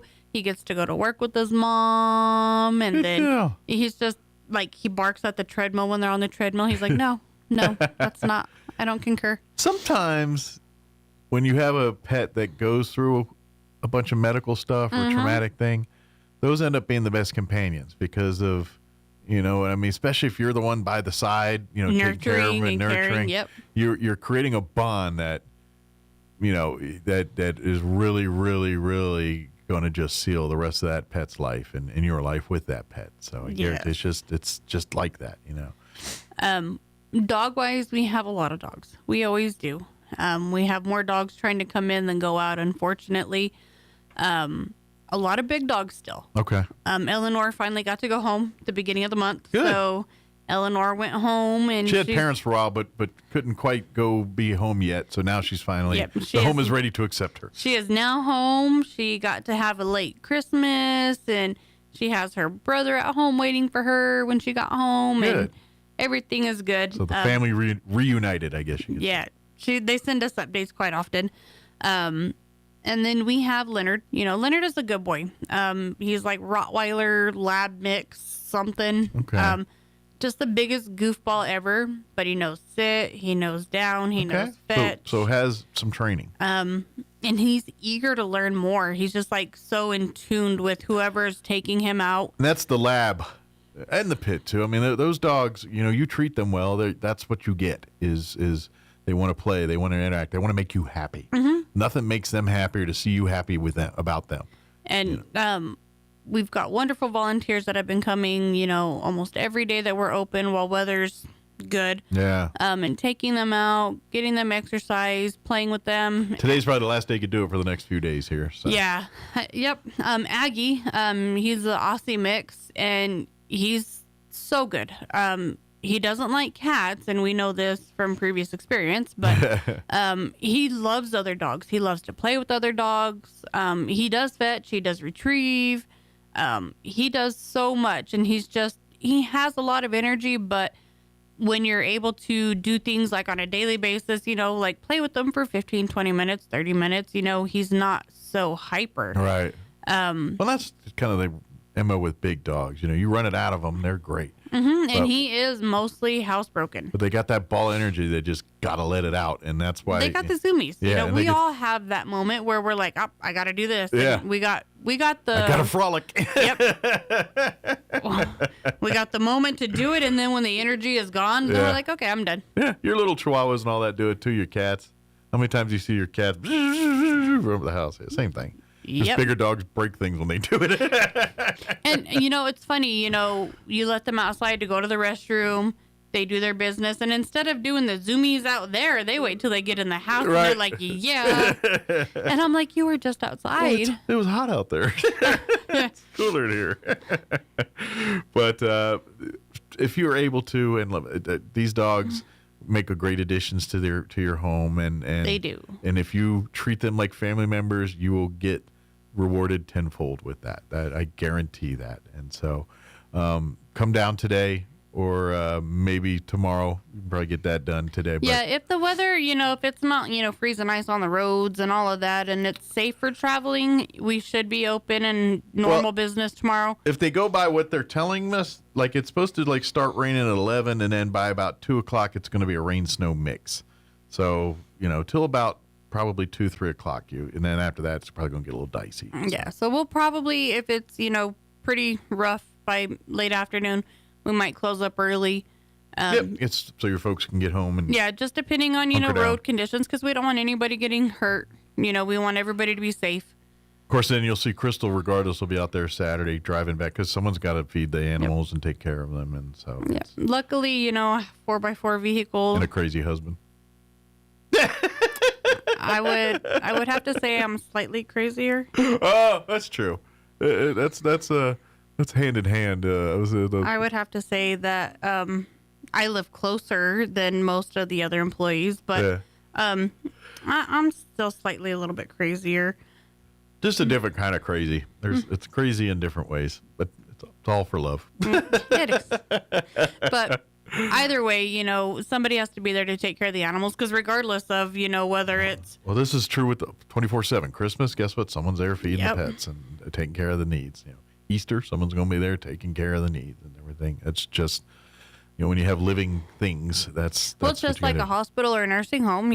Somebody has to be there to take care of the patients and the residents. And regardless whether it's 500 degrees outside or negative 500, somebody has to be there because they're obviously in a position where they cannot care for themselves. Yep. And so, and obviously, because and this is the thing you got to remember when you come see these pets is they're in those cages and things, and they're seeing them at their worst, basically. Right.